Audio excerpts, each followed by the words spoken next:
আসসালামু আলাইকুম।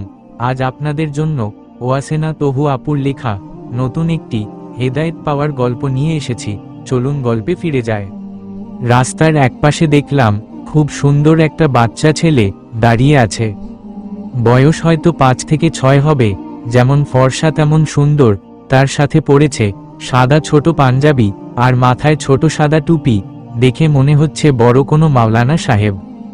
বাচ্চাটা একাই দাঁড়িয়ে আছে চুপচাপ, আর হালকা মুখ নাড়াচ্ছে, হয়তো কিছু পড়ছে গুনগুন করে।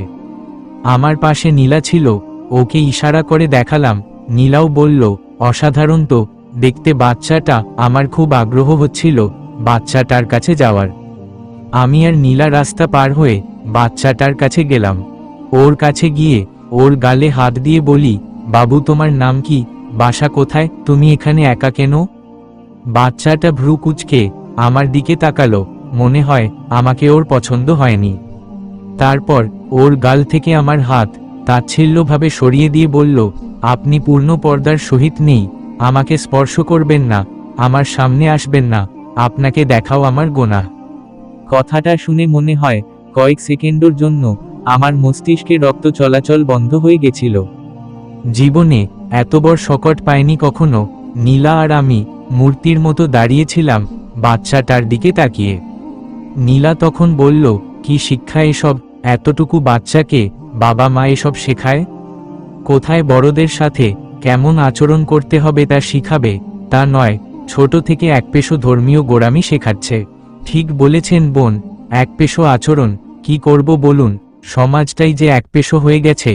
অপরিচিত মহিলা কণ্ঠ শুনে পেছনে তাকালাম। পুরো শরীর কালো বোরকা দিয়ে ঢাকা, হাত মোজা পা মোজা পরা, কোনো রকম চোখটা বের করা। বাচ্চাটা এগিয়ে গিয়ে মহিলাটাকে জড়িয়ে ধরল। আমরা বুঝলাম এটাই বাচ্চার মা। মহিলা আমাদের দিকে তাকিয়ে বলল, কি করব বলুন বোন, আমি চাই না আমার সন্তান বড় হয়ে আপনাদের মতো বেপর্দা নারীদের দিকে তাকাক। কারণ তাদের দিকে তাকালে শয়তান তাদের চোখ নারীদের অঙ্গের দিকে তাকাতে বাধ্য করে। আর যখন কোনো মেয়ের শারীরিক গঠনের দিকে চোখ যাবে, তখন সেটা কুদৃষ্টি হয়ে যাবে। গোনাহ তো হবেই, সেই সাথে নারীদের প্রতি সম্মান নষ্ট হবে। আর যখন আমার সন্তান কোনো নারীর দিকে কুদৃষ্টিতে তাকাবে, অসম্মান শুধু সেই নারীর নয়, প্রত্যেকটা নারীর হবে, এমনকি তার ঘরের মা, বোন, স্ত্রীও অসম্মান হবে। আচ্ছা, আপনারা শিওর হয়ে বলতে পারবেন রাস্তায় কোনো পুরুষ আপনার দিকে খারাপভাবে তাকাচ্ছে না? আপনি হয়তো বলতে পারেন, তাকালেই তো কুদৃষ্টি হয় না। বোন, একজন পুরুষ আপনার দেহের গঠন দেখল, কোমরের গঠন দেখল, আপনার চেহারা দেখল, আপনার চুল দেখল, পোশাকের ওপর দিয়ে আপনার দেহের অর্ধেক দেখা হয়ে গেল, তখন তার একবার হলেও কি মনে হবে না, বাহ, মেয়েটা যে খুব সুন্দর? এই ভালো লাগাটা তাহলে কিসের প্রতি হলো, আপনার দেহের প্রতি নাকি আপনার প্রতি? তাহলে দেহের প্রতি যে ভালো লাগাটা হয়, সেটা কি কুদৃষ্টি নয়? আমি আর নীলা চুপ করে মহিলার কথা শুনলাম। তার কথায় যুক্তি আছে। এখনকার অনেক ছেলেরা যেভাবে মেয়েদের দিকে তাকায়, মনে হয় চোখ দিয়ে গিলে খাচ্ছে। মহিলা আবার বলল, আমি চাই না আমার ছেলে জাহান্নামে যাক, তাই তাকে বলেছি, তোমার মাকে যেভাবে যে পোশাক পরে চলা দেখো, শুধু তাদের দিকে তাকাবে এবং তাদের সম্মান করবে। আর যারা এমন পোশাক পরবে না, তাদের সাথে কথা বলবা না, তাকাবাও না, তাহলে আল্লাহ তোমার চোখে আগুন দিয়ে দেবে। নীলা বলল, কেন তাদের দিকে তাকালে গোনাহ হবে না? শুধু বেপর্দা নারীর দিকে তাকালেই গোনাহ হয়, এটা তো জানতাম না। নীলা কথাটা বলে একটা অলতো শয়তানি হাসি দিল। মনে হচ্ছে মহিলাকে পরাস্ত করে ফেলেছে, আর সেজন্য খুব আনন্দ পাচ্ছে। মহিলাটি বলল, রাস্তায় এমন কোনো মেয়ে বেরি হয় না যে তাকাবে। পূর্ণ পর্দার সহিত যারা চলে, তারা আল্লাহকে ভয় করে, তারা বেশিরভাগ সময় ঘরেই কাটায়। আর তাও যদি বের হয়, আমার ছেলে হয়তো দেখবে না। আর যদি দেখেও থাকে, তাহলে আমার ছেলের দৃষ্টি বোরকা পর্যন্ত আটকে যাবে, এর গভীরে যেতে পারবে না। আর একজন পূর্ণ পর্দার সহিত মহিলাকে দেখলে মনের ভেতর আপনা আপনি সম্মান সৃষ্টি হয়। সেজন্য একজন পুরুষের দৃষ্টি এমনিতেই সংযত হয়ে যায়।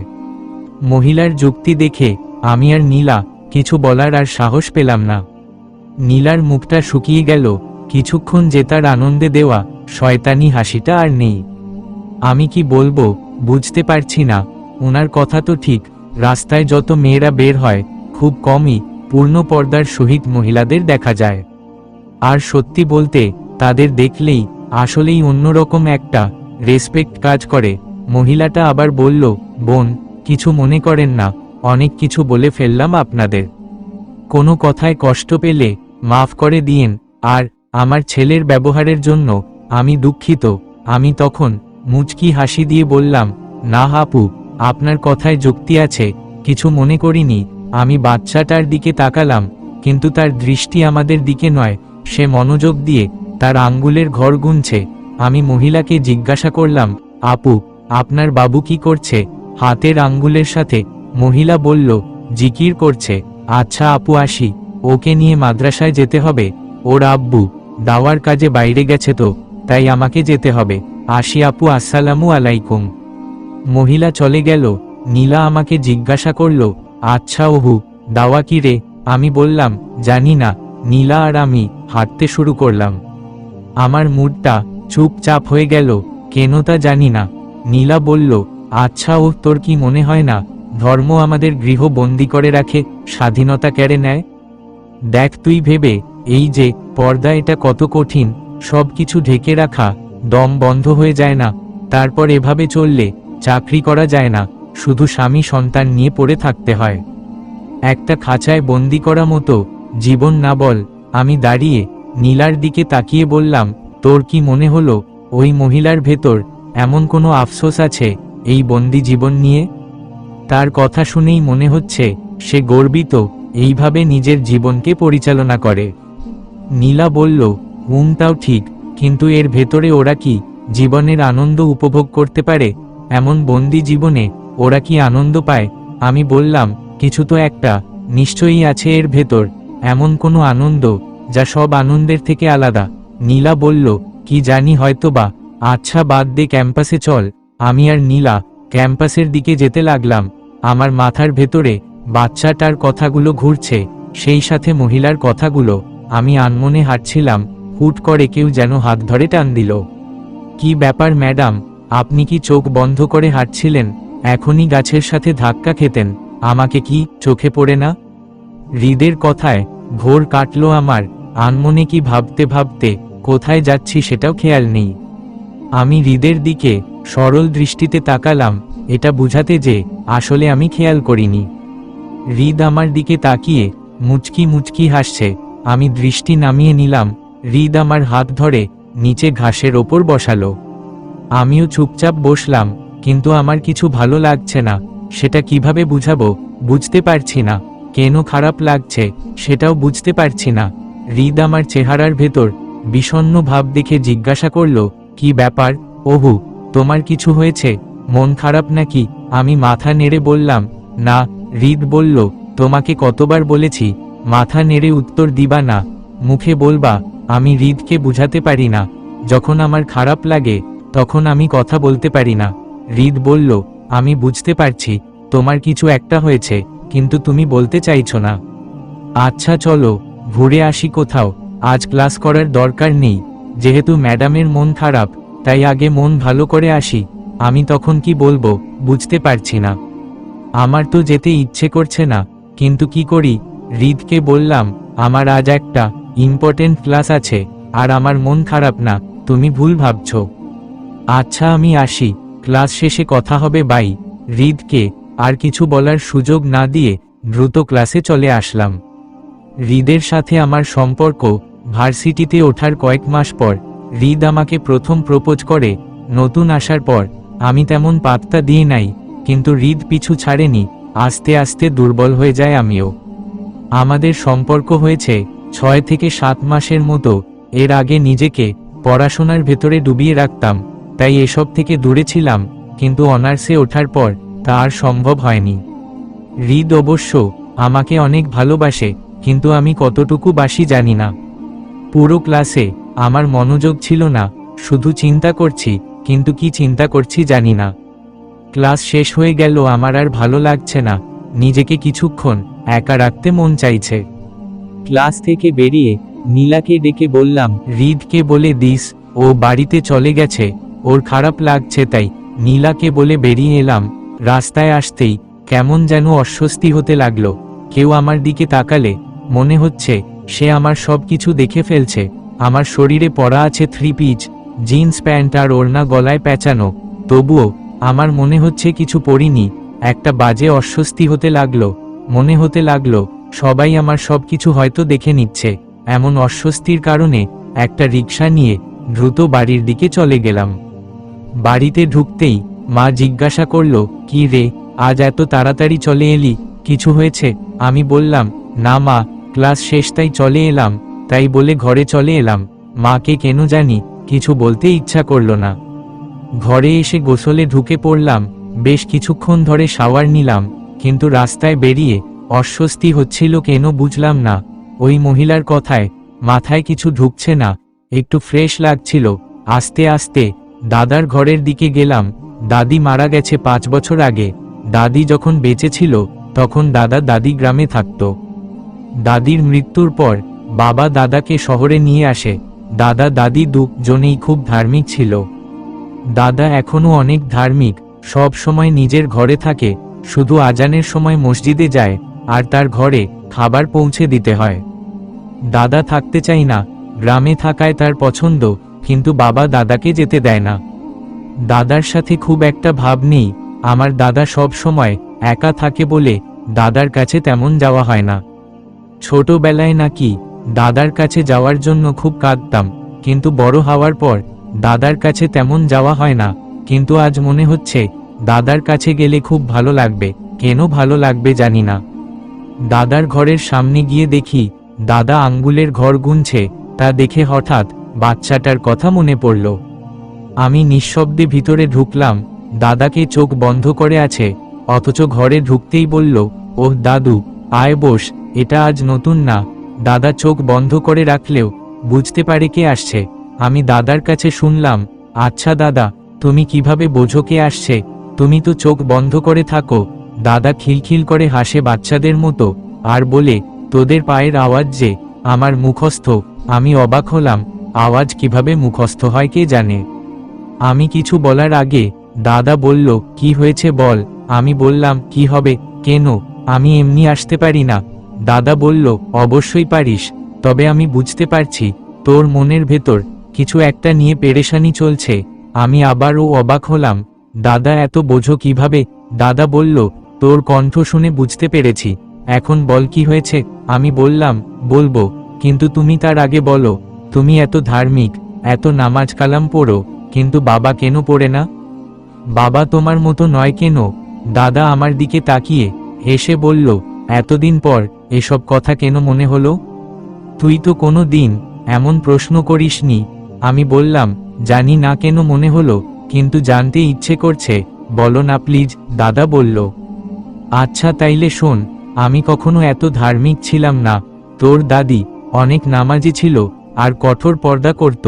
তোর দাদিকে বিয়ের পর তোর দাদি আমাকে সব সময় নামাজ কালাম পড়ানোর চেষ্টা করত। আমি পড়তাম, কিন্তু অবহেলা করতাম, আর তোর দাদি রাগ করত, অভিমান করে কথা বলতো না, ভাত খেত না। এভাবে বেশ কয়েক বছর পার হয়, তার ভেতর তোর বাবার জন্ম হয়।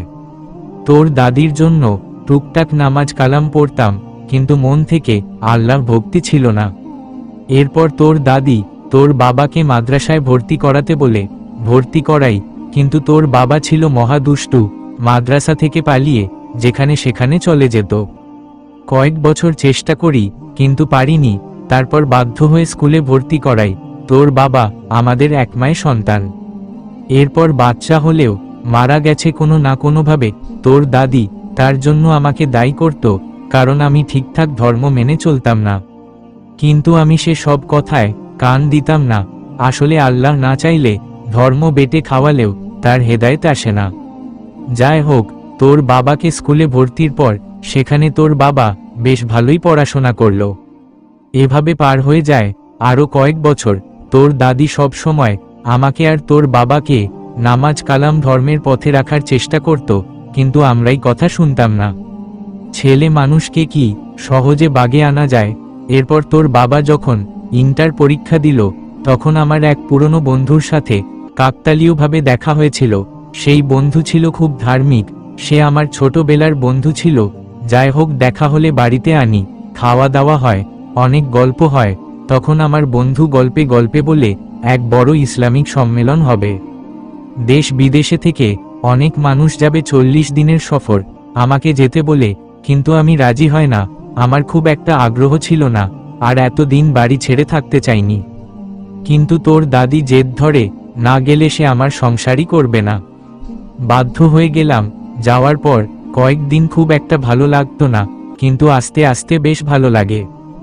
নানা ধরনের নানা জায়গা থেকে মানুষ, সব এক জায়গায়, প্রায় একই রকম পোশাক, একটা অন্যরকম অনুভূতি হতে লাগলো। আস্তে আস্তে অনেক মানুষের সাথে পরিচিত হলাম, ধর্ম নিয়ে অনেক কথা জানলাম, শুনলাম। অনেক মানুষকে দেখতাম মোনাজাত ধরে খুব কাঁদত। একজন আমার পাশে এমন কাঁদছিল, বেশ কিছুক্ষণ পর মোনাজাত শেষ হলে আমি তাকে জিজ্ঞাসা করলাম, ভাই আপনি এত কাঁদলেন কেন? তারপর লোকটা আমাকে যা বলেছিল তা আমার মনে গেঁথে যায়। আমি বললাম, কি বলেছিল দাদা? দাদা একটু গম্ভীর হয়ে বলল, লোকটা বলেছিল, আল্লাহর ভয়, জাহান্নামের ভয় কাঁদছি। এটা ভেবে ভয় লাগে, যদি মারা যায় এখন আল্লাহর কাছে কি জবাব দেব? দুনিয়ায় কি করলাম, কতটুকু আল্লাহর ইবাদত করলাম, যখন আল্লাহ শুনবে তখন কি বলবো, সেটা ভেবে কাঁদছি। আর তার থেকেও বড় ভয়, আমার স্ত্রী, সে একদমই আল্লাহকে ভয় করে না। অনেক চেষ্টা করেছি তাকে ভালো পথে আনার, তাকে অনেক ভালোবাসি। এছাড়া আমার 2টা সন্তান আছে, এজন্য তাকে ছাড়তে পারি না। না হলে হয়তো তাকে এতদিনে ছেড়ে দিতাম, যত কষ্টই হোক। ভাই, যে পুরুষের বউ ভালো হয় না, আল্লাহকে ভয় করে না, সে পুরুষের কপালে সহজে সুখ জোটে না। স্ত্রী ঘরের আলো, সেই স্ত্রী যদি অন্ধকার পথে হাঁটে, এর থেকে কষ্টের আর কিছু নেই। ভাগ্যবান তো সেসব পুরুষ যাদের ঘরে এমন একজন বউ আছে, তাদের ঘর জান্নাত, আল্লাহর জান্নাতের ঘর বানিয়ে দেয়। দাদার দিকে তাকিয়ে দেখলাম দাদা কেঁদে ফেলেছে। আমি চুপ করে তাকিয়ে আছি দাদার দিকে। দাদা চোখ মুছে আবার বলে, সেদিন কথাটা শুনে কেঁদে ফেলেছিলাম, খুব আফসোস হচ্ছিল, আর মনে মনে ভাবছিলাম, আমার মতো হতচ্ছাড়ার কপালে এত ভালো বউ আল্লাহ কেন দিয়েছে। কয়েকদিন পর বাড়ি ফিরি, মুখে দাড়ি, পাঞ্জাবি পরা দেখে তোর দাদি কেঁদে ফেলে আর বলে, আমার কত আশা আপনাকে এভাবে দেখব, আজ আল্লাহ সেই আশা পূর্ণ করেছে। আমি তখন তোর দাদির হাত ধরে বলি, আজ থেকে মৃত্যুর আগ পর্যন্ত এভাবেই দেখবা, আর কখনো পরিবর্তন হব না। সেদিন তোর দাদি যতটা খুশি হয়েছিল ততটা খুশি কোনো দিন হয়নি। দিন যত যেতে থাকে আল্লাহর প্রতি ভালোবাসা তত বাড়তে থাকে, আর তোর দাদির প্রতি ভালোবাসা শ্রদ্ধা তত বাড়তে থাকে। তোর বাবা শহরে চলে যায় পড়তে, ওকে আর ধর্মের পথে আনতে পারিনি। তারপর তোর ফুফুর জন্ম হয়, অনেক দেরিতে হওয়ায় লোকজন অনেক রকম কথা বলতো, কিন্তু তাতে করে কিছু যায় আসেনি। তোর ফুফুকে তোর দাদির মতো তৈরি করতে পেরেছিলাম। পরে তোর ফুফুর বিয়ে দিলাম একজন বড় আলেমের সাথে, কিন্তু তোর বাবাকে পারলাম না তেমন মেয়ের সাথে বিয়ে দিতে। তোর বাবা তোর মাকে ছাড়া বিয়ে করবে না বলে জেদ ধরল। ইচ্ছা ছিল তোর দাদির মতো ধার্মিক মেয়ে দেখে বিয়ে দেব, তাহলে একদিন না একদিন হেদায়েত পাবে, কিন্তু তা হলো না। তোর বাবা চাকরি পেয়ে তোর মাকে বিয়ে করে শহরেই থেকে গেল। আমি বললাম, তোমরা বাবার কাছে থাকতে না কেন? দাদা বলল, তোর দাদি আর আমি একা থাকতে ভালো লাগতো, তাছাড়া তোর মা শহরের মেয়ে, বুড়ো বুড়িকে পছন্দ করবে কিনা সেই ভেবে দূরেই থাকতাম। তোর দাদি যখন বিছানায় পড়ে গেল, সব কাজ আমি করতাম, রান্না করা, তোর দাদিকে খাওয়ানো, গোসল করানো, সব করতাম, কিন্তু তাও সে আমাকে ছেড়ে চলে গেল। কথাটা বলে দাদা কেঁদে ফেলল, তারপর চোখ মুছে আবার বলল, হেদায়েত পাওয়ার পর, মানে আল্লাহর পথে ফিরে আসার পর মনে হতো দিনগুলো খুব তাড়াতাড়ি পার হয়ে গেল। তোর দাদির সাথে আরও অনেক বছর কাটাতে ইচ্ছা করত। তোর দাদি যখন মৃত্যু শয্যায়, আমি কাঁদছি, তখন সে মুচকি হেসে বলে, কাঁদছ কেন? আমি তো আল্লাহর কাছে যাচ্ছি, আমাদের আবার দেখা হবে, তখন মৃত্যু আর স্পর্শ করতে পারবে না, আমরা একসাথে থাকতে পারবো অনন্তকাল, আর দেখবা একদিন আমাদের ছেলেও পরিবর্তন হবে। এই ছিল তোর দাদির শেষ কথা। আমি আর তোর দাদি সব সময় চাইতাম, দোয়া করতাম তোর বাবার হেদায়েতের জন্য, কিন্তু আল্লাহর ইচ্ছা ছাড়া কারোর হেদায়েত আসে না। তিনি যাকে চান বিপদগামী করেন এবং যাকে চান সঠিক ও সোজা পথে পরিচালিত করেন। সূরা আল আনাম আয়াত ৩৯।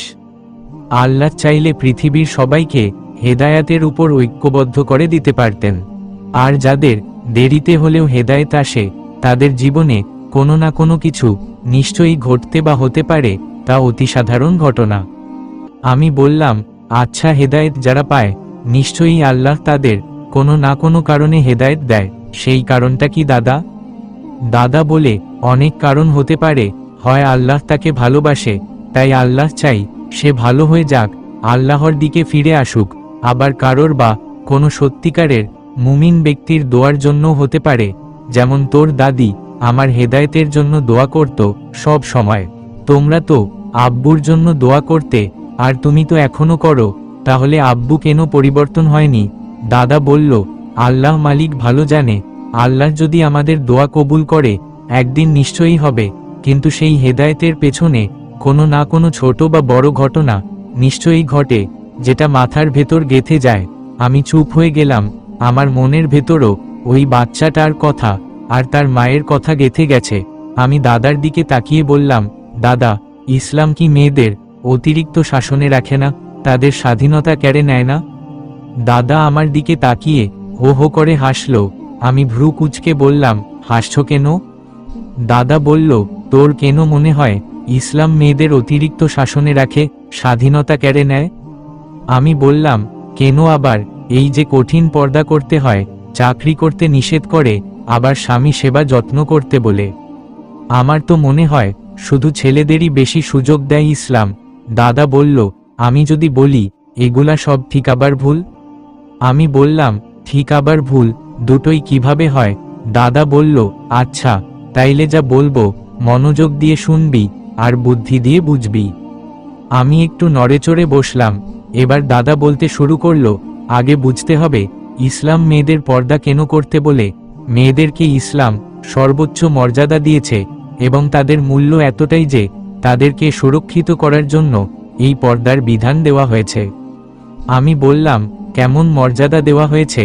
দাদা বলল, আচ্ছা ধর, তোর একটা দামি এবং মূল্যবান জিনিস আছে, তুই সেটা কোথায় রাখবি? আমি বললাম, এমন কোথাও যেখানে সুরক্ষিত থাকবে, কেউ নষ্ট বা ক্ষতি করতে পারবে না, এক কথায় সম্পূর্ণ সেফ থাকবে, এমন জায়গায় রাখব।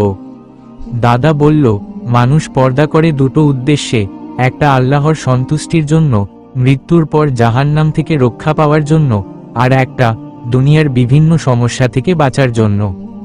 তুই যদি আল্লাহর সন্তুষ্টির জন্য করিস, তাহলে আল্লাহ তোকে দুনিয়া আখেরাতে দুটোর সমস্যা থেকেই রক্ষা করবে। আর যখন আল্লাহর সন্তুষ্টির জন্য করবি, তখন তোর কখনো মনে হবে না পর্দা করে লাভ কি হলো, স্বামী তো কত নারীকে দেখছে। তখন তোর এটা মনে হবে, আমি পর্দা করছি, আল্লাহ এর জন্য আমাকে পুরস্কার দেবে। আচ্ছা, তাও যদি বলি স্বামী তো অন্য নারীদের দেখছে, তাহলে আমার লাভ কি পর্দা করে তারে দেখিয়ে? আচ্ছা, তুই আগে এটা ভাব, কখনো দেখেছিস একটা মডার্ন স্টাইলিশ ছেলে একটা হাত মোজা পা মোজা পরা মেয়েকে বিয়ে করতে? একজন পূর্ণ পর্দাশীল নারীকে তারাই বিয়ে করতে চাই যারা জানে পর্দার গুরুত্ব কি, আর যারা পর্দার গুরুত্ব বোঝে তারা রাস্তায় বেপর্দাশীল নারীকে দেখলেও নিজেদের দৃষ্টি নামিয়ে নেয়, আর এটাই হলো ওই পুরুষের চোখের পর্দা। তাহলে তুই কিন্তু একা পর্দা করছিস না, ওই পুরুষও করছে। আমি চুপ করে থাকলাম। দাদার সাথে পারা গেল না। আদিকালের বুড়ো হয়েও যুক্তিতে ফার্স্ট ক্লাস। দাদা আবার বলল, আচ্ছা, এটা তো মানলি মেয়েদের পর্দা করা কতটা জরুরি। যদি এটা মানিস, তাহলে তোর পরের প্রশ্নে যাব, মেয়েদের স্বাধীনতা কেন নেওয়া হয়েছে, চাকরি এবং স্বামী সেবা কেন করতে বলা হয়েছে। আমি বললাম, মানছি মেয়েদের পর্দা করা কতটা জরুরি। দাদা বলল, তাহলে আবার নড়েচড়ে বস, আর তার আগে এক গ্লাস পানি দে। বুড়ো মানুষ, গলা শুকিয়ে গেছে, পানি খেয়ে নি, তারপর বলছি। প্রথমে কিছু কথা বলি। একটা মেয়ে হেদায়েত পাওয়ার পর শয়তান ইসলামকে তার মস্তিষ্কে কঠিনভাবে উপস্থাপন করে ইসলাম মেয়েদের শাসনে রাখে, স্বাধীনতা কেড়ে নেয়, এসব বোঝানোর চেষ্টা করে। নায়িকা হেদায়েত পাওয়ার পর পরিবর্তন হওয়া এবং পরিবারকে পরিবর্তন করতে গিয়ে কিছু ড্রামা এসব দিয়ে গল্প শেষ করে দিতে পারতাম, কিন্তু এর ভেতর আমি পর্দা নিয়ে এত কিছু বললাম কারণ হেদায়েত পাওয়ার সাথে সাথে কেউ রাতারাতি পরিবর্তন হয়ে যায় না। হেদায়েত পাওয়ার পর তার মনে নানা প্রশ্ন শয়তান সৃষ্টি করে, যেমন পর্দা করলে চাকরি করতে পারবি না, মানুষজন নানা কথা বলবে, হাসি তামাশা করবে, প্রেম থাকলে বলে ভালোবাসার মানুষকে হারালে জীবন বৃথা ইত্যাদি। মেয়েদের পুরোপুরি ইসলামের ভেতরে ঢুকতে সবচেয়ে বড় বাধা হয়ে দাঁড়ায় পরিপূর্ণ পর্দা না করতে পারা আর প্রেম। আর এজন্য আমি ভেঙে ভেঙে হেদায়েত পাওয়ার পর কিভাবে ইসলামের ছায়া তলে আসে এটাই বুঝাতে চাইছি, সেই সাথে পর্দার গুরুত্ব এবং ভুল ধারণাগুলো ভাঙানোর চেষ্টা করছি। অনেকের হয়তো ভালো লাগছে না, তবে আমার তাতে কিছু যায় আসে না। আমার গল্প পড়ে যদি একজন ও আল্লাহর ইচ্ছায় হেদায়েত পায় তো সেটাই হবে আমার উত্তম প্রাপ্তি। দাদা আমার দিকে তাকিয়ে বলল, আচ্ছা, তোর মনে হয় যে ইসলাম মেয়েদের শাসনে রাখে, তাই না? স্বাধীনতা কেড়ে নেয় শুধু ঘরে থাকতে বলে, স্বামী সংসার নিয়ে থাকতে বলে, এটাই তো তোর প্রশ্ন? আমি বললাম, দাদা বলল, আচ্ছা তাইলে মন দিয়ে শোন, ইসলাম কঠিন নয়, ইসলামকে কঠিন করে তুলেছে আমাদের সমাজ। আল্লাহ বলেছেন আল কোরআনে, তোমাদের পক্ষে যা সহজ আল্লাহ তাই চান, ও তোমাদের পক্ষে যা কষ্টকর তা তিনি চান না। সূরা বাকারা আয়াত 185। তিনি আল্লাহ রাব্বুল আলামিন দ্বীনের ব্যাপারে তোমাদের উপর কোন কঠোরতা আরোপ করেন নাই। সূরা হজ আয়াত 78। নবী সাল্লাল্লাহু আলাইহি ওয়াসাল্লাম বলেছেন, দ্বীন ইসলাম সহজ, এবং যে কেউ দ্বীনকে নিজের জন্যে কঠিন করে ফেললে সে তা আর পালন করতে পারবে না। সুতরাং তোমাদের উচিত হবে না চরমপন্থী হওয়া, বরং সাধ্যমতো নিখুঁত হওয়ার চেষ্টা করো এবং সুসংবাদ গ্রহণ করো যে তোমরা প্রতিদান প্রাপ্ত হবে, এবং সকালে ও রাতে ইবাদতের মাধ্যমে শক্তি সঞ্চয় করো। সহিহ আল বুখারী। আমি বললাম, যদি আল্লাহ ও নবী সাল্লাল্লাহু আলাইহি ওয়াসাল্লাম বলে দ্বীন আমাদের জন্য সহজ, তাহলে এমন কঠিন লাগে কেন? আর সমাজ কিভাবে কঠিন করলো দ্বীনকে?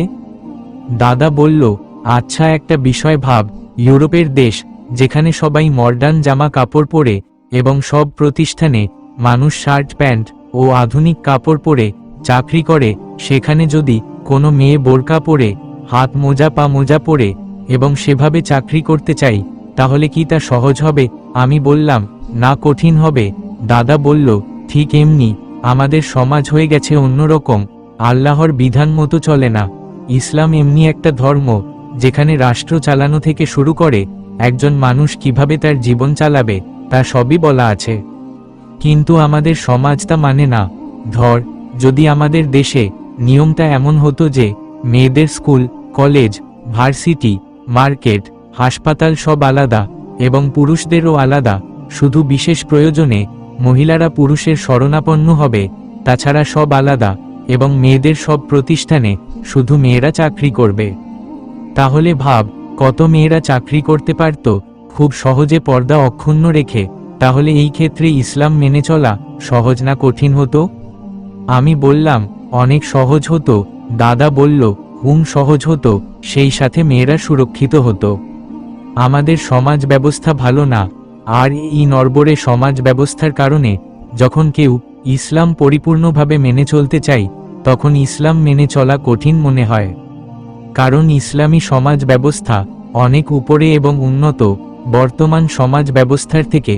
আর যখন তুই পরিপূর্ণ ইসলাম মেনে চাকরি করতে চাইবি, তখন দেখবি তুই কত সমস্যার সম্মুখীন হবি, নানা লোকে নানা কথা বলবে।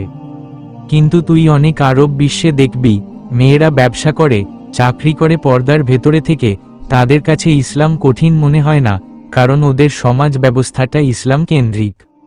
আমি বললাম, বুঝলাম দাদু, তাই যদি হয় তাহলে মেয়েদের ঘরে থাকতে বলা হয় কেন? স্বামী সংসার এগুলা নিয়ে থাকতে বলা হয় কেন? দাদু বলল, কারণ তুই যদি ইসলাম পরিপূর্ণ মেনে চাকরি বাকরি করতে চাস তো সেটা তুই ইসলাম বিমুখী সমাজ ব্যবস্থায় সম্ভব নয়। তুই গোনাহের মধ্যে থেকেই যাচ্ছিস, তার বদলে কি ঘরে থাকা উত্তম না? সেটা নির্ভর করবে তুই কতটুকু ইসলাম মেনে চলতে চাস তার ওপর। স্বামীর বিষয় পড়ে আসব, আগে এটা বোঝ, আচ্ছা, তুই একজনকে খুব ভালোবাসিস। ধর সে এক জায়গায় যাবে, আর তুই কোনোভাবে জানতে পারলি যেখানে সে যাবে সেখানে গেলে তার বিপদ বা ক্ষতি হতে পারে, তখন তুই কি করবি? দাদা আমার দিকে প্রশ্ন ছুড়ে দিল। আমি কিছুক্ষণ চুপ থেকে বললাম, তাকে নিষেধ করব যেতে। দাদা বলল, এই পৃথিবীতে তোকে, আমাকে এবং প্রত্যেক মানুষকে সব থেকে বেশি ভালোবাসে আল্লাহ। তাহলে যা করলে মানুষের ক্ষতি বা বিপদ হতে পারে তা করতে যদি সে নিষেধ করে, তো সেটা কি শাসন হয়, গৃহবন্দী হয়, নাকি স্বাধীনতা কেড়ে নেওয়া হয়? আমি চুপ করে থাকলাম, কোনো উত্তর দেওয়ার ভাষা নেই আমার। দাদা বলল, আল্লাহ জানে সমাজের কি অবস্থা হবে একসময়, আর সেই অবস্থার কথা তিনি জানতেন বলে 1400 বছর আগে মেয়েদের ঘরে থাকায় উত্তম, এটা নবী সাল্লাল্লাহু আলাইহি ওয়াসাল্লামের মাধ্যমে কোরআন ও হাদিসে বলা হয়েছে। মেয়েরা বাইরে যেতে পারবে, চাকরি ব্যবসা সবই করতে পারবে, তবে ইসলাম যে শরিয়াত দিয়েছে তার ভেতরে থেকে। তাহলে সমাজে বিশৃঙ্খলা সৃষ্টি হবে না। তুই নিজেই বল, এখন মেয়েরা চাকরি করতে গেলে অকাজ কুকাজ হয় কিনা? অনেক ছেলে বউ থাকতে মেয়ে কলিগের সাথে প্রেম করে, অনেক মেয়ে স্বামী থাকতে ছেলে কলিগের সাথে প্রেম করে, এসব নিয়ে সন্দেহ অশান্তি ছাড়াছাড়ি পর্যন্ত হয়ে যায়। একটা পুরুষের চোখের সামনে অনেক মেয়ে ঘোরাফেরা করলে, গল্প গুজব করলে ঘরের বউকে আর ভালো লাগে না, এটা কি জানিস? পুরুষ মানুষ এমনিতেই অন্যের বউয়ের সাথে গল্প করে বেশি মজা পায়। এছাড়া গল্প গুজব হাসিতামাশা করে কাজের পাশাপাশি রসলীলা বেশি হয় কিনা? ছেলেদের কাজই মূলত বাহির সামলানো, তাই ছেলেদের বাইরে কাজে আসতেই হবে, কিন্তু মেয়েরাও যদি বাইরে কাজে না আসতো তাহলে কি এত ঝামেলা হতো সমাজে? এখানে বাইরে বলতে চাকরির কথা বলছি। আমি চুপ করে থাকলাম। আসলেই তো হয়, নারী পুরুষ এক জায়গা চাকরি করতে গেলে অনেক সমস্যা সত্যি দেখা যায়। দাদা আবার বলল, মেয়েরা চাকরি করবে যদি তার সত্যি খুব প্রয়োজন হয়। রুটি রুজির মালিক আল্লাহ, আল্লাহর ওপর ভরসা করলে আল্লাহই একটা সুন্দর ব্যবস্থা করে দেয়। কিন্তু আমাদের আল্লাহর প্রতি ভরসা কম। আমরা একটু বিপদে পড়লে, অসহায় হয়ে পড়লে ভাবি, ভাত পেতে চাকরির দরকার, টাকার দরকার, না হলে ভাত পাবো না।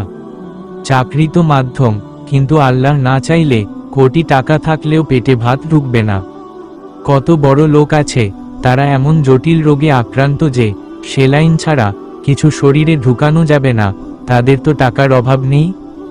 যদি কোনো নারীর এমন অবস্থা হয় যে চাকরি না করে পথ নেই, তাহলে তার করা উচিত।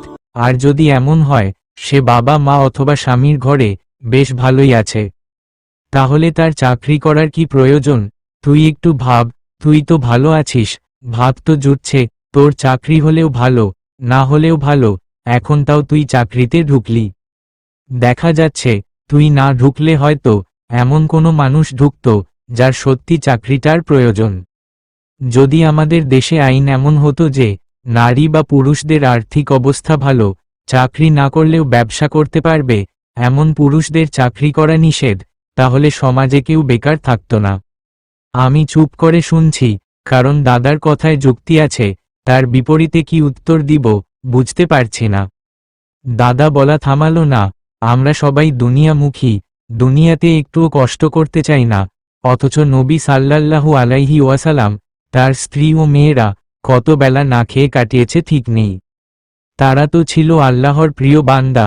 ভাবতে পারছিস, আল্লাহ পৃথিবীতে যাকে সব থেকে ভালোবাসতেন, যে ছিল পৃথিবীর শেষ নবী, সে ছিল দরিদ্র গরিব, দিনের পর দিন যার বাড়িতে চুলায় আগুন জ্বলত না, পানি আর খেজুর খেয়ে মাসের পর মাস চলে যেত। একদা তিনি বসেছিলেন আব্দুল্লাহ ইবনে উমারের সাথে, তাদের সামনে পড়েছিল একটা খেজুর। রাসূল সাল্লাল্লাহু আলাইহি ওয়াসাল্লাম সেটা তুলে নিলেন, পচা অংশটা পরিষ্কার করলেন। আব্দুল্লাহ ইবনে উমারকে জিজ্ঞাসা করলেন তিনি খাবেন কিনা। আব্দুল্লাহ ইবনে উমার নারাজি হলেন। রাসূল সাল্লাল্লাহু আলাইহি ওয়াসাল্লাম বললেন, ইয়া আব্দুল্লাহ, তোমার কাছে এটা খাওয়া না খাওয়ার অপশান, কিন্তু আজ 4 দিন হলো তোমার রাসূলের পেটে কিছু পড়েনি। সুবহানাল্লাহ, তিনিই আমাদের রাসূল সাল্লাল্লাহু আলাইহি ওয়াসাল্লাম। হযরত আবু আইয়ুব আনসারীর বাড়িতে দাওয়াত খেতে বসে একটা রুটির উপর এক টুকরো গোস্ত দিয়ে আবু আইয়ুবকে বললেন, যাও, এটা আমার কন্যা ফাতিমাকে একটু দিয়ে এসো, সে এমন খাবার অনেক দিন ধরে খায়নি। তিনিই আমাদের রাসূল সাল্লাল্লাহু আলাইহি ওয়াসাল্লাম।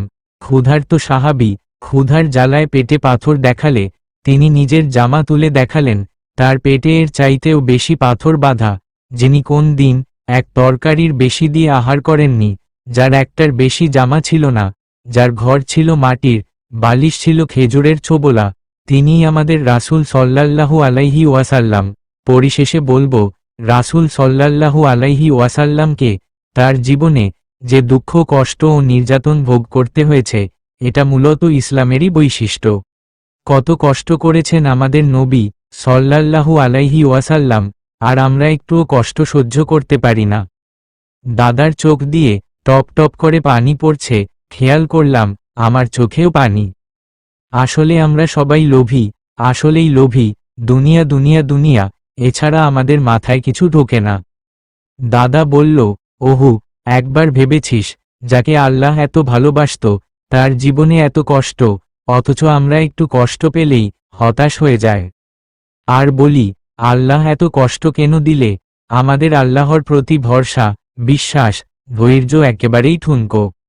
আমরা দুনিয়াতে ভালো থাকার জন্য সব করতে চাই, কিন্তু পরকালের কথা ভাবি না। আচ্ছা, ওহু, তুই যাকে অনেক ভালোবাসিস, তুই কি চাইবি না সে সব সময় তোর কাছাকাছি থাক, তোর কেয়ার করুক, সব সময় তোর কথা তার মাথায় থাকুক বা ভাবুক? আমি বললাম, চাইব। দাদা বলল, তাহলে আল্লাহ কি চাইতে পারে না তার বান্দারা সব সময় তার কাছাকাছি থাকুক?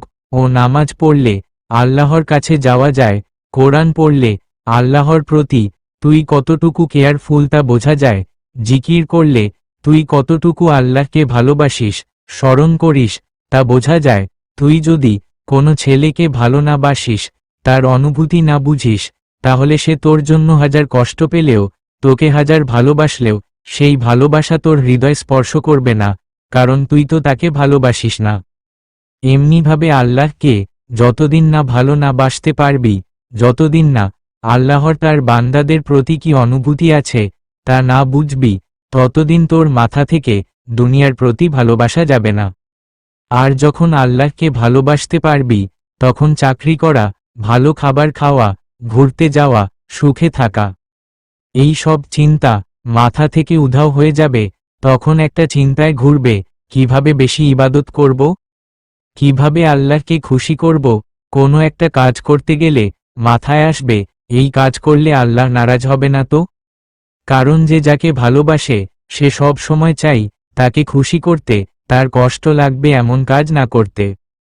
আর তখন তোর চাকরির করার ইচ্ছা হবে না, মনে হবে ওই সময়টুকু আল্লাহর ইবাদত করে কাটাবো। হাজার দুঃখ কষ্ট জীবনে আসলেও তুই ধৈর্য ধরতে পারবি, তখন ঘরে থাকাটা বন্দি জীবন না, শান্তির জীবন মনে হবে। আমি বললাম, দাদা, এতদিন কেন এসব আমাকে বলনি? দাদা হেসে বলল, সেটা সময় হলে বলবো, কেন বলিনি? এখন আয়, স্বামীর বিষয় নিয়ে বলি। ইসলাম শুধু মেয়েদের স্বামীর সেবা করতে বলেনি, স্বামীরও অনেক দায়িত্ব আছে, তারও স্ত্রীর সেবা করার কথা বলা হয়েছে। 1. স্ত্রীর ভরণ পোষণ করা। প্রত্যেক স্বামীর দায়িত্ব তার স্ত্রীর ভরণ পোষণ করা, স্ত্রীর জন্য পর্যাপ্ত খাদ্য, আরামদায়ক বাসস্থান, উপযুক্ত পোশাক এবং অন্যান্য সুযোগ সুবিধার ব্যবস্থা করা। সর্বোপরি একজন স্বামীর দায়িত্ব হল স্ত্রীর দৈনন্দিন চাহিদা পূরণ করা। হাকিম ইবনু মুয়াবিয়া আল কুশাইরি রহিমাহুল্লাহ হতে তার পিতা থেকে বর্ণিত, তিনি বলেন, একদা আমি বলি, হে আল্লাহর রাসূল, আমাদের কারো উপর তার স্ত্রীর কি হক রয়েছে? তিনি বললেন, তুমি যখন আহার করবে তাকেও আহার করাবে, তুমি পোশাক পরিধান করবে তাকেও পোশাক দিবে, তার মুখমণ্ডলে মারবে না, তাকে গালমন্দ করবে না, এবং পৃথক রাখতে হলে ঘরের মধ্যেই রাখবে। আবু দাউদ 2142। স্ত্রীর চাহিদা পূরণের ক্ষেত্রে অবশ্যই হালাল চাহিদা পূরণ করতে হবে, আর স্বামীর মৌলিক দায়িত্ব হল হালাল পথে উপার্জন করা। 2. শারীরিক চাহিদা পূরণ। মানুষের সামাজিক চাহিদার পাশাপাশি রয়েছে জৈবিক চাহিদা, অপরদিকে বিবাহ হল এই জৈবিক চাহিদা পূরণের হালাল মাধ্যম। তাই স্বামীর অন্যতম দায়িত্ব হল স্ত্রীর যৌন চাহিদা পূর্ণ করা পবিত্র কুরআনে এসেছে। তোমাদের স্ত্রীরা হল তোমাদের জন্য শস্যক্ষেত্র, তোমরা যেভাবে ইচ্ছা তাদেরকে ব্যবহার করো। আর নিজেদের জন্য আগামী দিনের ব্যবস্থা করো এবং আল্লাহকে ভয় করতে থাকো। আর নিশ্চিতভাবে জেনে রাখো যে আল্লাহর সাথে তোমাদেরকে সাক্ষাৎ করতেই হবে। আর যারা ঈমান এনেছে তাদেরকে সুসংবাদ জানিয়ে দাও। সূরা বাকারা 223। ইসলামে স্ত্রীর এই চাহিদাকে অনেক বেশি গুরুত্ব প্রদান করেছে। হযরত উমর রাদিয়াল্লাহু তাআলা আনহু আদেশ প্রদান করে দেন, কোন বিবাহিত পুরুষ তার স্ত্রীর নিকট থেকে 4 মাসের বেশি আলাদা বা দূরে থাকতে পারবে না। 3. স্ত্রীর কথায় মর্যাদা দেয়া। একজন স্বামীর দায়িত্ব হল স্ত্রীর কথাকে মর্যাদা দেয়া। পারিবারিক স্বৈরতন্ত্র প্রতিষ্ঠা করা যাবে না। স্ত্রীর যে কোনো দাবিকে মূল্যায়ন করতে হবে। স্বামীকে মনে রাখতে হবে তার স্ত্রী হল তার অর্ধাংশ, তাই স্ত্রী যে কোনো বিষয়ে মতামত প্রদান করার অধিকার রাখে। 4. স্ত্রীর পিতা মাতাকে সম্মান করা। স্ত্রীর পিতা মাতা তথা শ্বশুর শাশুড়িকে সম্মান করতে হবে, সেই সাথে স্ত্রীর পরিবারের অন্যান্য সদস্যের সাথেও সুন্দর সম্পর্ক রাখতে হবে। স্বামীর এমন কোনো ব্যবহার বা আচরণ করা উচিত নয় যার দ্বারা স্ত্রীর পরিবারের কেউ কষ্ট পায়। পরিবারের কষ্ট তার স্ত্রীর অন্তরেও আঘাত করে। স্বামী যখন তার স্ত্রীর পরিবারের সাথে ভালো ব্যবহার করবে, তখন স্ত্রীও স্বামীর পরিবারের সাথে ভালো ব্যবহারের উৎসাহ পাবে। আবু হুরাইরা রাদিয়াল্লাহু তাআলা আনহু থেকে বর্ণিত, রাসূলুল্লাহ সাল্লাল্লাহু আলাইহি ওয়াসাল্লাম বলেছেন, মুমিনদের মধ্যে ওই ব্যক্তি পরিপূর্ণ ঈমানদার যিনি তাদের মধ্যে সর্বাপেক্ষা চরিত্রবান। তোমাদের মধ্যে সর্বোত্তম ওই ব্যক্তি যে তার স্ত্রীর কাছে সবচেয়ে ভালো। তিরমিজি -1 217, আহমাদ 2 250, 472, আবু দাউদ হাদিস 4682, মুসান্নাফে আবি শায়বাহ 12 185, 1, আবু নাইম তার আল হিলইয়া এর 9 248, হাকিম 1 3, 5। স্ত্রীকে আঘাত কিংবা মারধর করা যাবে না। এটা একদম প্রাথমিক বিষয় যে একজন স্বামী তার স্ত্রীকে মারধর করবে না, কেননা একজন স্বামীর দায়িত্ব হল স্ত্রীর যত্ন এবং নিরাপত্তা রক্ষা করা। একজন রক্ষক কখনোই ভক্ষকের দায়িত্ব পালন করতে পারে না। মনে রাখতে হবে, মেয়েটির পিতা মাতা তার হাতে তুলে দিয়েছে মেয়েটির জীবনের দায়িত্ব নেয়ার জন্য, শোষণের জন্য নয়। একজন স্বামীর উচিত তার স্ত্রীর একজন ভালো বন্ধু হওয়া। পরস্পরের মধ্যে যদি কখনো বাদ বিতণ্ডা হয়, তবে উভয় পক্ষকে ধৈর্য ধারণ করতে হবে, আর কখনো স্ত্রীর মুখে আঘাত করা যাবে না। আয়েশা রাদিয়াল্লাহু তাআলা আনহা থেকে বর্ণিত, তিনি বলেন, রাসূলুল্লাহ সাল্লাল্লাহু আলাইহি ওয়াসাল্লাম কখনো তার কোন খাদেমকে অথবা তার কোন স্ত্রীকে মারপিট করেননি এবং নিজ হাতে অপর কাউকেও প্রহার করেননি। সহিহুল বুখারী 3560, 6126, 6786, 6853, মুসলিম 2328, আবু দাউদ 4785, 4786, আহমাদ 23514, 24309, 24464, 25425, 27658, মুয়াত্তা মালিক 1671, দারেমি 2218, গয়াতুল মারাম 252, মুক্তাসার সামাইল 299। 6. ধর্মীয় বিধি বিধান পালনে উৎসাহ প্রদান। স্বামী দিনদার হলে স্ত্রীকে দিন পালনে উৎসাহ প্রদান করতে হবে।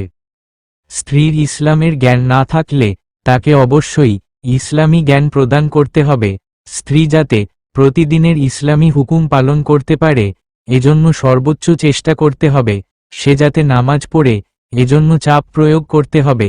এমন কিছু তার উপর চাপিয়ে দেয়া যাবে না যা তার ইসলাম পালনে বাধা তৈরি করে। তার পর্দার বিধান নষ্ট হয় এমন কোন কাজ করা যাবে না। তার বসবাসের পরিবেশের নিরাপত্তা নিশ্চিত করা স্বামীর দায়িত্ব। 7. স্ত্রীর গোপন কিছু অন্যের কাছে প্রকাশ করা যাবে না।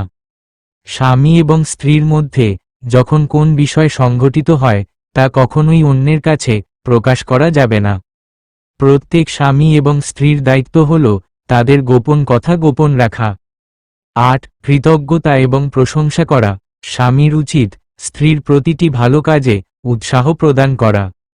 স্ত্রী যদি স্বামীকে কোন উপহার প্রদান করে তবে অবশ্যই স্বামীর উচিত তা গ্রহণ করা। এছাড়া স্বামীর উচিত স্ত্রীকে উপহার প্রদান করা। স্ত্রীর বেশ কিছু কাজ, যেমন স্ত্রীর রান্নার প্রশংসা করা, সৌন্দর্যের প্রশংসা করা, শিশু লালন পালনের প্রশংসা করা, তার কষ্টের জন্য কৃতজ্ঞতা প্রকাশ করা। সবচেয়ে বড় কথা হল, স্বামীর সামান্য একটু প্রশংসা স্ত্রীকে অনেক বেশি খুশি রাখে। 9. স্ত্রীকে নিয়ে ঘুরতে যাওয়া বা সময় ব্যয় করা। স্ত্রীকে সার্বক্ষণিক 4 দেয়ালের মধ্যে বন্দি রাখা যাবে না। এতে করে স্ত্রীর মন মেজাজ খারাপ হয়ে যেতে পারে। তাকে নিয়ে বাহিরে ঘুরতে যাওয়া কিংবা তার আত্মীয় স্বজনের বাসায় গমন করা যেতে পারে। এতে করে তার মধ্যে সতেজতা আসবে। 10. হাসি মুখে কথা বলা। স্ত্রীর সাথে হাসি মুখে কথা বলাটাও একটা ইবাদত। তার সাথে হাসি ঠাট্টা করা যেতে পারে। আনন্দ ফুর্তি কিংবা শরীয়ত মোতাবেক যে কোনো বিনোদন বা খেলাধুলাও করা যেতে পারে। আয়েশা রাদিয়াল্লাহু তাআলা আনহা থেকে বর্ণিত, তিনি বলেন, নবী সাল্লাল্লাহু আলাইহি ওয়াসাল্লাম আমার সাথে দৌড় প্রতিযোগিতায় অবতীর্ণ হলে তাকে অতিক্রম করে যাই। আবু দাউদ 2578, আহমাদ 23598, 24460, 25720, 25745, 25866, ইরওয়াহ 1502, সহিহাহ 131, আদাবুজ্জিফাফ 171। উক্ত হাদিসে দেখা যায় স্বয়ং রাসূল সাল্লাল্লাহু আলাইহি ওয়াসাল্লাম তার স্ত্রীর সাথে খেলাধুলা করতেন। শেষ কথা, স্বামী এবং স্ত্রী কখনোই একজন আরেকজনের প্রতিদ্বন্দ্বী নয়। যদিও পশ্চিমা সমাজ ব্যবস্থায় স্বামী এবং স্ত্রী একজনকে আরেকজনের প্রতিদ্বন্দ্বী হিসাবে দেখানো হয়, মনে রাখতে হবে ইসলামে স্বামী এবং স্ত্রী হল একজন আরেকজনের সহযোগী। এখন বল, তোর কি মনে হয় শুধু মেয়েদের কর্তব্য বেশি, ছেলেদের নেই? আমি দাদার কথার আর উত্তর দিতে পারলাম না। দাদার কথাগুলো শুনে মনে হচ্ছে আমি একটা অন্ধকার জগতে ডুবে আছি। চারিদিকে শুধু রঙিন জগতের মোহ আর মোহ, সেই মোহতে ডুবে আছি। আমি বুঝতে পারছি ইসলাম পর্দা দ্বারা মেয়েদের স্বাধীনতা কেড়ে নেয় না, মেয়েদের গৃহবন্দী করে রাখে না, বরং মেয়েদের সম্মান শতগুণ বাড়িয়ে দেয়। ইসলাম মেয়েদের সত্যিকারের সুরক্ষিত রাখার উপায় বলেছে, আর আমরা ভাবি এটা হয়তো আমাদের বেঁধে রেখেছে। দাদার সাথে গল্প করতে করতে কখন যে 2 থেকে 3 ঘন্টা পার হয়ে গেছে টের পায়নি। হয়তো আরও কিছু সময় থাকতাম, কিন্তু মা খেতে ডাকায় চলে আসতে হলো। দাদার কথাগুলো শুনতে খুব ভালো লাগছিল। বাড়ির ভেতর এমন একজন জ্ঞানী মানুষ আছে, অথচ কখনো তার কথা ভাবিইনি। নিজেকে খুব ক্লান্ত পরিশ্রান্ত লাগছে, কেন তা বুঝতে পারছি না। খাওয়া শেষ করে বিছানায় কেবল গা এলিয়ে দিলাম। ফোনের ভু ভু শব্দে লাফ দিয়ে উঠলাম। ফোন হাতে নিয়ে দেখি হৃদের কল। এই মুহূর্তে হৃদের কল এতটা অসহ্য লাগছিল, সামনে থাকলে হয়তো দিতাম দুঘা কানের নিচে। কল বেজে বেজে কেটে গেল, খেয়াল করে দেখলাম 40 বার কল, 50টা মেসেজ। এই ছেলে কি পাগল? আমার তো তাই মনে হচ্ছে, পাগলই না হলে এতবার কল মেসেজ দেয়। দেখতে দেখতে আবার কল, অসহ্য লাগলেও রিসিভ করলাম। ওপাশ থেকে ভেসে আসলো অস্থির কণ্ঠ, ওহু ওহু ফোন ধরছিলে না কেন? ওহু কি হয়েছে তোমার?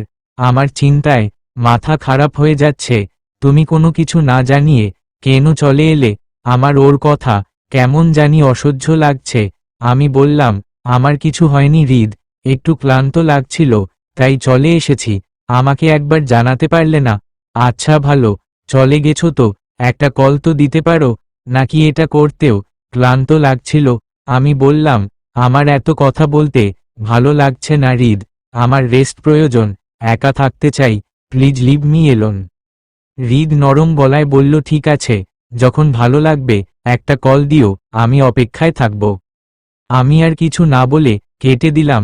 বুঝতে পারছি আমার কথায় ওর খারাপ লেগেছে, কিন্তু তাতে আমার কিছু মনে হচ্ছে না। কিন্তু কয়েক ঘন্টা আগে যদি ঘটনাটা ঘটত, হয়তো হৃদকে ভালোবেসে বলতাম সরি, এরপর আর এমন হবে না, হয়তো এমন কথা বলতাম বা এমন কোনো ঘটনায় ঘটত না। যাই হোক, বিছানায় গা এলিয়ে দিতেই গভীর ঘুমে ডুব দিলাম। কিন্তু মনে হচ্ছে না আমি ঘুমিয়ে আছি, নিজেকে উপলব্ধি করলাম এমন একটা জায়গায় যেখানে খুব শান্তি, মনে হচ্ছে আমি খুব শান্তি অনুভব করছি, আর এই শান্তি আমি নিজের ভেতর গেঁথে নিতে চাইছি, যাতে সব সময় এই শান্তি অনুভব করতে পারি। অবশেষে সেই শান্তি আমার বুকে ঢুকে গেল, নিজেকে পৃথিবীর সব থেকে সুখী মানুষ মনে হচ্ছে জীবন থেকে সব চিন্তা দুঃখ উবে গেছে। হঠাৎ আমি লাফ দিয়ে উঠলাম, কানে আসলো আল্লাহু আকবার আল্লাহ। বিছানা থেকে উঠে বারান্দায় গিয়ে দেখলাম সন্ধ্যা হয়েছে, তার মানে মাগরিবের আজান দিয়েছে। আমি বাথরুমে গেলাম, ওযু করতে মন চাইছে, কিন্তু কিভাবে করতে হয় জানি না। দাদার কাছে যাব কি না ভাবছি, না যাব না, পড়ে যাব, আমি নিজের মতো করে আজ করি। কেন জানি এখন কারোর সাথে কথা বলতে বা দেখা করতে ইচ্ছে করছে না। নিজের মতো করে হাত, মুখ ও পা সুন্দর করে ধৌত করলাম। তারপর জায়নামাজ খুঁজতে থাকলাম। আমার কেন এমন হচ্ছে, আমি কি করছি, কেন করছি জানি না। আমি নামাজ পড়ি না, কিভাবে পড়তে হয় তাও জানি না, তাহলে জায়নামাজ কেন খুঁজছি তাও জানি না। আমার ঘরে জায়নামাজ না থাকারই কথা, তবে আমার ওয়ার্ড্রবে একটা জায়নামাজ আছে। এটা দাদা হজ করে এসে আমাকে দিয়েছিল, তখন আমি ছোট ছিলাম। আমি তখন দাদাকে বলেছিলাম, দাদা এটা কি? দাদা তখন বলেছিল, এইটা হলো সেই জিনিস যেটার ওপর বসে আল্লাহর কাছে যাওয়া যায়। শুধু এটুকু মনে আছে, আর কিছু মনে নেই। আজ আমার বড্ড বেশি ইচ্ছে করছে আল্লাহর কাছে যেতে, খুব ইচ্ছে করছে। আমি জায়নামাজ পেতে বসে পড়লাম। ঘরের লাইট অফ, ডিম লাইটের হালকা আলো কেমন যেন নিস্তব্ধতা নামিয়ে এনেছে। আমি মাথায় কাপড় টেনে চোখ বন্ধ করে দুহাত উপরে তুললাম। মনে হচ্ছে আমার শরীর মন আমার কন্ট্রোলে নেই। দুই হাত তুলে বলতে লাগলাম, আল্লাহ, আমি জানি না আমি এই দুনিয়াতে কেন এসেছি, কি করতে হবে। আমি জানি না আমি কোনটা ঠিক করছি, কোনটা ভুল, কিন্তু এটা মনে হচ্ছে আমি অন্ধকারে ডুবে আছি। আজ মনের ভেতর একটা প্রশান্তি অনুভব করছি, যে প্রশান্তি পৃথিবীর কোনো কিছুর সাথে তুলনা করার মতো না। কিসের প্রশান্তি এটা? আমি এই শান্তি সারা জীবনের জন্য পেতে চাই। আমি অন্ধকার থেকে বের হতে চাই। আমি শান্তি অনুভব করছি, আবার মনে হচ্ছে আমি দিশেহারা। আমি কি করব না করব কিছু বুঝতে পারছি না। দাদা বলেছিল জায়নামাজের ওপর বসলে নাকি তোমার কাছে যাওয়া যায়। আজ মনে হচ্ছে সত্যি আমি তোমার কাছে, খুব কাছে। তুমি আমার কথাগুলো শুনছো। এটা কি আমার মনের ভুল, নাকি সত্যি? না, মনের ভুল না। মনের ভুল হলে এমন অদ্ভুত অনুভূতি হতো না। আমি তোমার কাছাকাছি থাকতে চাই, এই শান্তি অনুভব করতে চাই, কিন্তু আমি কি করব? কি করলে তোমার কাছাকাছি থাকতে পারবো? আমাকে তুমি বলে দাও। কথাগুলো বলতে বলতে কখন অঝরে কাঁদতে শুরু করেছি জানি না। কেঁদেছি, অনেকক্ষণ কেঁদেছি। অনেক কান্নার পর নিজেকে হালকা মনে হচ্ছিল। মনে মনে দাদার কথা ভাবতে লাগলাম, দাদাই পারবে আমাকে বলতে এই অনুভূতি কিসের। এমন অদ্ভুত শান্তি কোথা থেকে আসছে? নিজেকে অন্ধকারে মনে হচ্ছে কেন?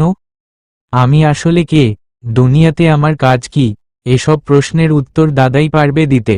আমি জায়নামাজ উঠিয়ে চোখ মুখ ভালো করে মুছে দাদার ঘরে গেলাম। গিয়ে দেখি দাদা কোরআন পড়ছে খুব সুন্দর করে। আমি চুপ করে বসলাম একপাশে, দাদার কোরআন পড়া শুনতে লাগলাম। এতটা ভালো লাগছিল তা বলে বুঝাতে পারবো না। গান শুনেছি কত সুন্দর কণ্ঠে, কিন্তু এত ভালো লাগেনি আজ কোরআন পড়া শুনে যত ভালো লাগছিল। দাদা কোরআন পড়া শেষ করে উঠে বলল, কি রে, খুব অস্থির লাগছে? অনেক প্রশ্ন মাথায় ঘুরছে? আমি মাঝে মাঝে অবাক হই, একটু না, অনেকটা অবাক হই। দাদার এমন কথা শুনে কিছু বলার আগেই দাদা এত বোঝে কেমনে? আমি চুপ করে থেকে বললাম, দুনিয়াতে আমি কেন এসেছি, আমার কাজ কি? আমার খুব অদ্ভুত অনুভূতি হচ্ছে। মনে হচ্ছে আমি খুব শান্তিতে আছি, আবার মনে হচ্ছে অন্ধকারে ডুবে আছি। এমন কেন হচ্ছে? দাদা আমার কাছে এসে মাথায় হাত রেখে বলল, আলহামদুলিল্লাহ, আল্লাহর শুকরিয়া। আল্লাহ যেন তোকে এভাবেই তার পথে চলতে সাহায্য করে। আমি বললাম, দাদা তুমি এসব কি বলছো? আমি বুঝতে পারছি না। দাদা মুচকি হেসে কোরআন শরীফ আমার হাতে দিয়ে বলল, তোর সব প্রশ্নের উত্তর এই কিতাবে দেওয়া আছে। এটা পড় বুঝবি। আমি বললাম, আমি তো আরবি পড়তে পারি না। দাদা বলল, এর অর্থ পড়, ব্যাখ্যা পড়, সব বুঝতে পারবি, তারপর না হয় আরবি শিখে নিস। আমি কোরআন নিয়ে নিজের ঘরে আসলাম, তারপর এর অর্থ পড়া শুরু করলাম। কিছু অর্থ আমি বুঝতে পারছিলাম, কিছু বুঝতে পারছিলাম না, কারণ কোরআনের অর্থ অনেক উঁচু মানের। আমি জিন ও মানবজাতিকে শুধুমাত্র আমার ইবাদত ছাড়া অন্য কোনো উদ্দেশ্যে সৃষ্টি করিনি, অর্থাৎ ইবাদতের জন্যই সৃষ্টি করেছি। সূরা জারিয়াত আয়াত 56। সূরা জারিয়াতের এই আয়াতে উঠে এসেছে, মানুষ সৃষ্টির উদ্দেশ্য কি আর ইবাদতই বা কি, এটা জানার আগ্রহ হচ্ছিল।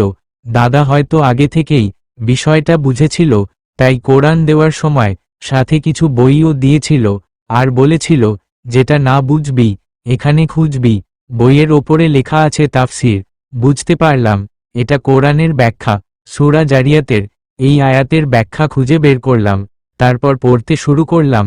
সেখানে যা লেখা আছে, দুনিয়াতে মানুষের আগমন ও জীবনের লক্ষ্য হল আল্লাহ তাআলার বিধি বিধানের বাস্তবায়ন তথা তার ইবাদত বন্দেগী করা। আল্লাহ তাআলা কোরআনে মানুষ সৃষ্টির লক্ষ্য ও উদ্দেশ্য সুস্পষ্ট ভাষায় তুলে ধরেছেন।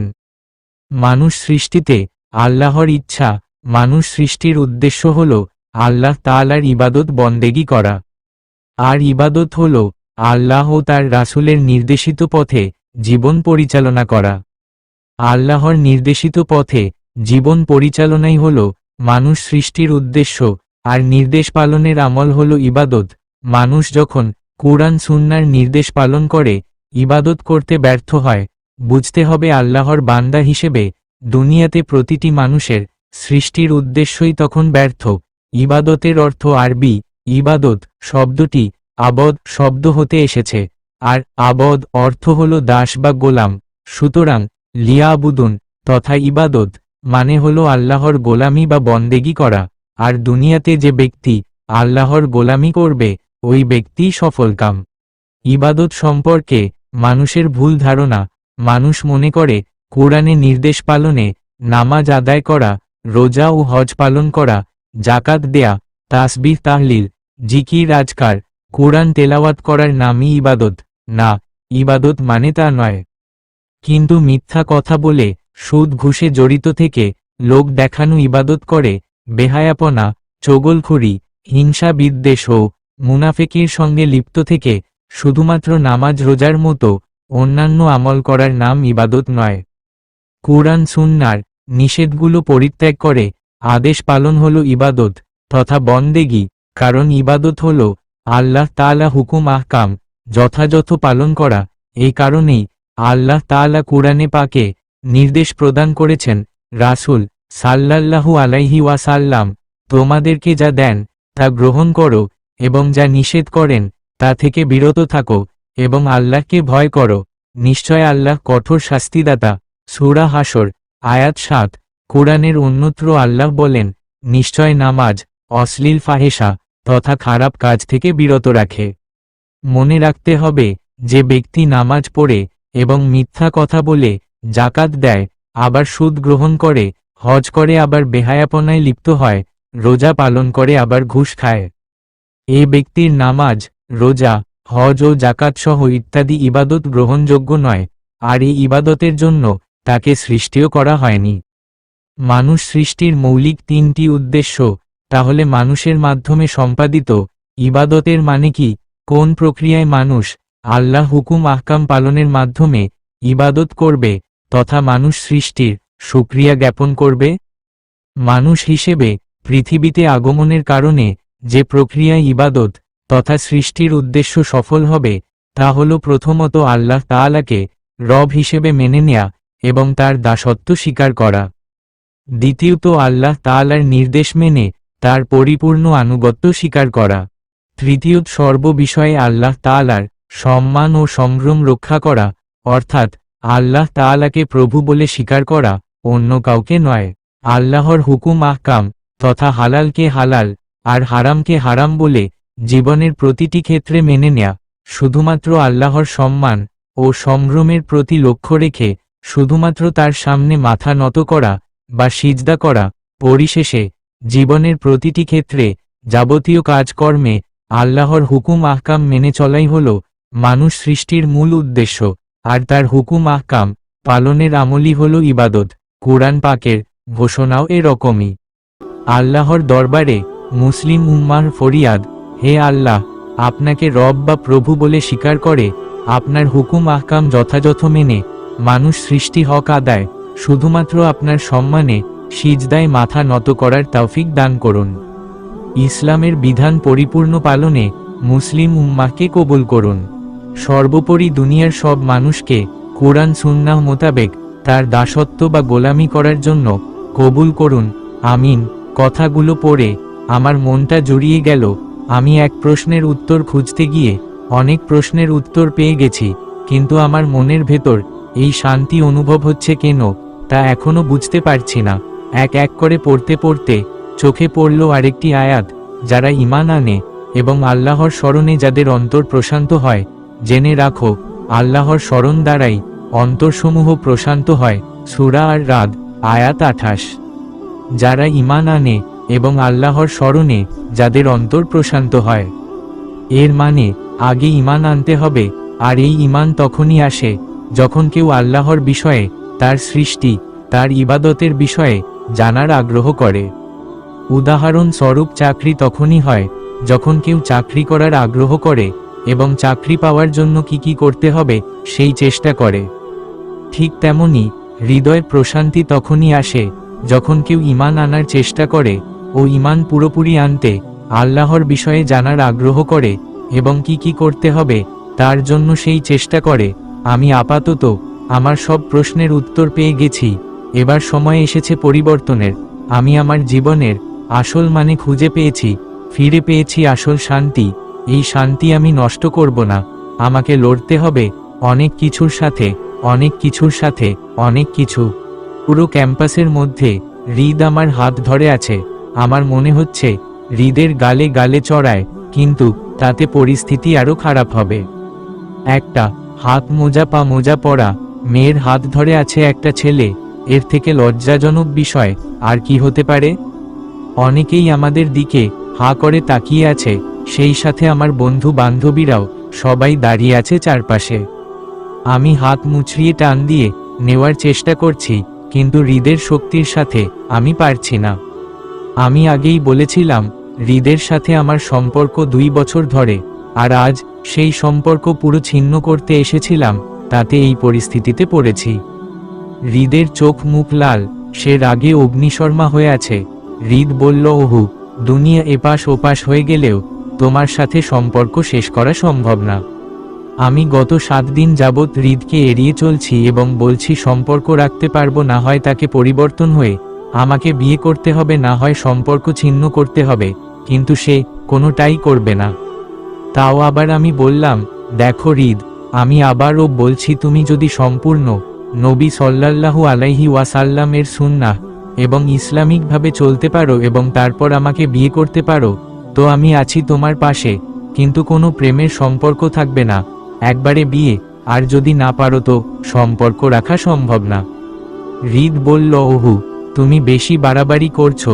ধর্ম ধর্মের জায়গায়, ভালোবাসা ভালোবাসার জায়গায়, আর হঠাৎ করে পরিবর্তন হওয়া যায়? পরিবর্তন হলেই কি ইসলাম মানা হয়ে গেল? আমি কি খারাপ কাজ করে বেড়ায়?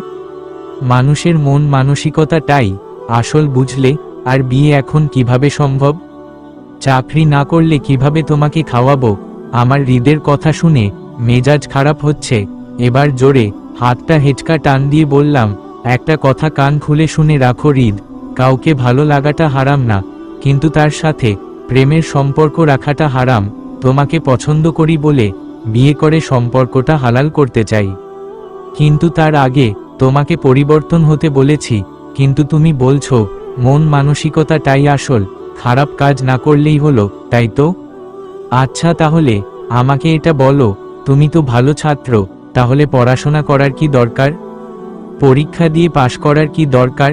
একবারে চাকরি করলেই তো হলো। হৃদ আমার দিকে হা হয়ে তাকিয়ে আছে। আমি আবার বললাম, চাকরি পেতে গেলে শুধু তোমার মেধা দিয়ে চাকরি হবে না, তোমার যেমন পড়াশোনা করার দরকার তেমন পরীক্ষায় পাশও করা দরকার। ঠিক তেমনি জান্নাত পেতে গেলে তোমার মন মানসিকতা দিয়ে শুধু হবে না, সেই সাথে নবী সাল্লাল্লাহু আলাইহি ওয়াসাল্লামের সুন্নাহকেও মানতে হবে। হৃদ হয়তো কিছু একটা বলতে গিয়ে আটকে গেল। আমি বললাম, দেখো হৃদ, তোমার প্রতি যেটা এসেছিল মানে ভালোবাসা, সেটা আসলে আবেগ ও শয়তানের ধোঁকা। কিন্তু এটা ঠিক, আমি তোমাকে পছন্দ করি, কারণ তোমাকে যতটুকু চিনেছি তুমি একজন ভালো মানুষ।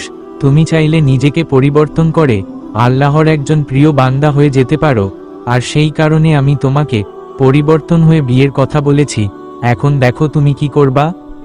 হয় আমাকে পুরোপুরি ছেড়ে দাও, না হলে নিজেকে পরিবর্তন করে একবারে বিয়ের প্রস্তাব নিয়ে আসো। আর চাকরির কথা বললে, তুমি কি জানো রিজিকের মালিক আল্লাহ? চাকরি না হলে ভাত পাবো না, সুখে থাকবো না, এটা ভাবাও গোনা।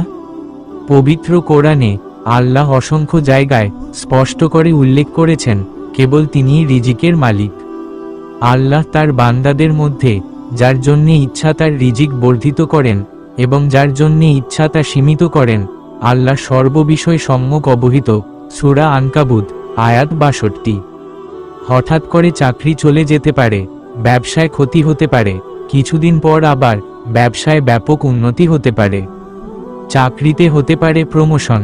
এই উন্নতি অবনতিও আল্লাহ কর্তৃক নির্ধারিত, তার নির্দেশেই এমনটা হয়, আর এটাও মানুষের জন্য শিক্ষণীয়। সূরা রুম আয়াত ৩৭-এ বলা হয়েছে, তারা কি লক্ষ্য করে না যে আল্লাহ যার জন্যে ইচ্ছা তার রিজিক প্রশস্ত করেন অথবা তা সীমিত করেন। এতে অবশ্যই নিদর্শন রয়েছে মুমিন সম্প্রদায়ের জন্যে। প্রকৃতিতে কিছু প্রাণী আছে যারা খাদ্য মজুদ করে না, প্রতিদিনই খাবার সংগ্রহ করে খায়। এই সব প্রাণীর রিজিকের দায়িত্বও আল্লাহর, তিনি এদেরকে না খাইয়ে রাখেন না। এই প্রসঙ্গে সূরা আনকাবুতে বলা হয়েছে, এমন কত জীবজন্তু আছে যারা নিজেদের খাদ্য মজুদ রাখে না, আল্লাহই রিজিক দান করেন তাদেরকে ও তোমাদেরকে, এবং তিনি সর্বশ্রোতা সর্বজ্ঞ। সূরা আনকাবুত আয়াত ৬০। আল্লাহ যদি কারো রিজিক বন্ধ করে দেন তবে তা চালু করার শক্তি কারো নেই। আল্লাহ বলেন, এমন কে আছে যে তোমাদের রিজিক দান করবে যদি তিনি রিজিক বন্ধ করে দেন? বস্তুত তারা অবাধ্যতা ও সত্য বিমুক্তায় অবিচল রয়েছে। সূরা মুলক আয়াত -২১। তাই চাকরি না হলে ভালো থাকবো না, সুখে থাকবো না, এই চিন্তাটা মূলত বোকারা করে। আর তুমি কি জানো বিয়ে করলে রিজিক বাড়ে? কোরআন মজিদে আল্লাহ তাআলা বলেন, তোমরা বিবাহযোগ্যদের বিবাহ সম্পন্ন করো, তারা অভাবগ্রস্ত হলে আল্লাহ নিজ অনুগ্রহে তাদের সচ্ছলতা দান করবেন। আল্লাহ তো প্রাচুর্যময়, সর্বজ্ঞানী। সূরা ২৪ নূর আয়াত ৩২। সুন্নত তরিকায় বিবাহ সম্পাদন বরকতময় হয়। রাসূলুল্লাহ সাল্লাল্লাহু আলাইহি ওয়াসাল্লাম বলেন, নিশ্চয় সে বিয়ে বেশি বরকতপূর্ণ হয় যে বিয়েতে খরচ কম হয়। মুসনাদে আহমাদ ও মুস্তাদরাকে হাকিম। এছাড়া বিয়ের সংশ্লিষ্ট আরও কিছু সুন্নত রয়েছে, যেমন বিবাহ সাদাসিধে ও অনাড়ম্বর হওয়া, অপচয়, অপব্যয় ও বিজাতীয় অপসংস্কৃতিমুক্ত হওয়া, যৌতুকের শর্ত না থাকা এবং সামর্থ্যের অধিক দেনমোহর ধার্য বা শর্ত না করা। তাবারানী আওসাত হাদিস নং -৩৬১২, আবু দাউদ ২১০৬। আমি হাদিস ও কোরআনের কথা বিশ্বাস করি ও মানাতে চাই। এখন তুমি বলো কি করবা? হৃদ বলল, খুব বড় পীর হয়ে গেছো না, হাদিস শিখাতে আসো, কোরআন শিখাতে আসো, নাটক করার জায়গা পাও না, দিনের হুজুর হয়ে আমার সাথে সম্পর্ক ভাঙ্গার ঢং করতে আসো। এতই যদি হাদিস মানার ইচ্ছে হয়, আগে কই ছিল এসব? সম্পর্ক না রাখার জন্য এসব ফোন দিয়ে এঁটেছ? কি মনে করছো আমি বুঝি না সম্পর্ক রাখবা না বলে এসব কাহিনী করছো? আইছে বিরাট আল্লাহ নবীর পীর আমারে হাদিস শেখাতে। হৃদের কথায় আমার মাথায় রক্ত উঠে গেল, গায়ের যত শক্তি ছিল কষে দিলাম ওর গালে চড়। সবাই হা হয়ে গেল, কিন্তু আমার সেদিকে কোনো খেয়াল নেই। আমি বললাম, আফসোস হয়, তোর মতো ফালতু ছেলের সাথে এতদিন প্রেম করে গোনাহ কুড়িয়েছি, আর কোনো দিন আমার সামনে আসবি না। তোর মুখও আমি দেখতে চাই না, যে আমাকে আল্লাহর পথে চলতে বাধা দেয়। তার মতো মানুষ রূপী শয়তানকে আমার প্রয়োজন নেই। হৃদ অগ্নি দৃষ্টিতে গালে হাত দিয়ে আমার দিকে তাকিয়ে বলল, এই অপমানের ফল তোকে ভোগ করতে হবে। কাজটা ঠিক করলি না। আমিও এক বুক সাহস নিয়ে বললাম, যা পারিস কর, আল্লাহ আমার সাথে আছে। সবাই আমার দিকে এমন করে তাকিয়ে আছে যেন আমি মানুষ না, এলিয়েন, অন্য গ্রহ থেকে নেমে এসেছি, তাই সবাই এমন করে দেখছে। মা, ছোট ভাই, খালাতো বোন সবাই ড্রয়িং রুমে বসে আছে। হৃদের সাথে ঝামেলা করে গটগট করে বাড়িতে ঢুকতেই সবার সামনে খালা আমাকে যেভাবে দেখছে তাতে নিজেকে মানুষ মনে হচ্ছে না। খালা মাকে জিজ্ঞাসা করল। খালা বলল, কিরে উমুবু, কে ই মেয়ে? চোখটা চেনা চেনা লাগছে। মা আমার দিকে তাকিয়ে মৃদ রাগ ভাব দেখিয়ে খালাকে বলল, চিনতে পারছিস না? তা কেন পারবি? ভূত সেজে থাকলে কেউ কি করে চিনবে? আমি মায়ের কথা শুনে কোনো উত্তর না দিয়ে ঘরে চলে গেলাম। খালার সাথে ও কথা বললাম না, আপাতত সেই মেজাজ নেই। এদিকে মা আর খালা বক বক করছে। খালা বলল, বু, এই মেয়ে তো ঘরে চলে গেল, চোখ আর হাঁটা দেখে তো মনে হচ্ছে ওহু। মা বলল, ওহু ছাড়া আর কে আছে মেয়ে এই বাড়িতে? খালার যেন টনক নড়ে গেল। চোখ বড় বড় করে বিস্ময়কর ভাবে বলল, বু, ওহু এমন হয়ে গেল কবে? হায় আল্লাহ, এই মেয়ের কি হয়েছে? মা বলল, জানি না, মাথায় ভূত চেপেছে। প্রায় 2 সপ্তাহ ধরে এমনভাবে চলাফেরা করছে, আর কি সব হাদিস কালাম শোনাচ্ছে। মনে হচ্ছে মেয়ের ভার্সিটি নয়, মাদ্রাসায় পড়াশোনা করে। ঘরে ঢুকে পড়েছি, মা খালার কথা আর তেমন কানে আসছে না। তবে খালা খুব বিস্ময় নিয়ে অনেক রকম কথা বলছে। এটাই স্বাভাবিক, ভার্সিটিতে প্রথম এভাবে গিয়ে আমাকে অনেক কথা শুনতে হয়েছে, অনেক টিটকারি ফেস দেওয়া কথা শুনতে হয়েছে। যেমন আমার বন্ধু রাজ আমাকে বলল, কি রে ওহু, হুজুর হলি কবে? নাকি জঙ্গিতে নাম লিখিয়েছিস? কথাটা বলে হো হো করে হাসল। আমিও দাঁত ভাঙা উত্তর দিয়ে দিলাম, কেন রে, পর্দা করলেই কি মানুষ জঙ্গি হয়ে যায়? পর্দাবিহীন চলাফেরা করলে তোদের খুব সুবিধা হয়, তাই না? ফিগার দেখতে পারিস, কোমরের সাইজ দেখতে পারিস, চেহারার দিকে তাকিয়ে কি জিনিস যাচ্ছে এসব ভাবতে পারিস, তাই না? রাজ আমার দিকে রাগী দৃষ্টিতে তাকিয়ে বলল, তোর আমাকে এতটা নীচ মনে হয়? আমি বললাম, কেন মনে হবে না বলতো? যে সত্যিকারের ভালো পুরুষ, যে সত্যি মেয়েদের দিকে কখনো খারাপ দৃষ্টিতে তাকায়নি, সে পর্দাকে নিয়ে কখনো হাসি তামাশা করে না, এমন হিউমিলেট করে না, আরও সাপোর্ট করে।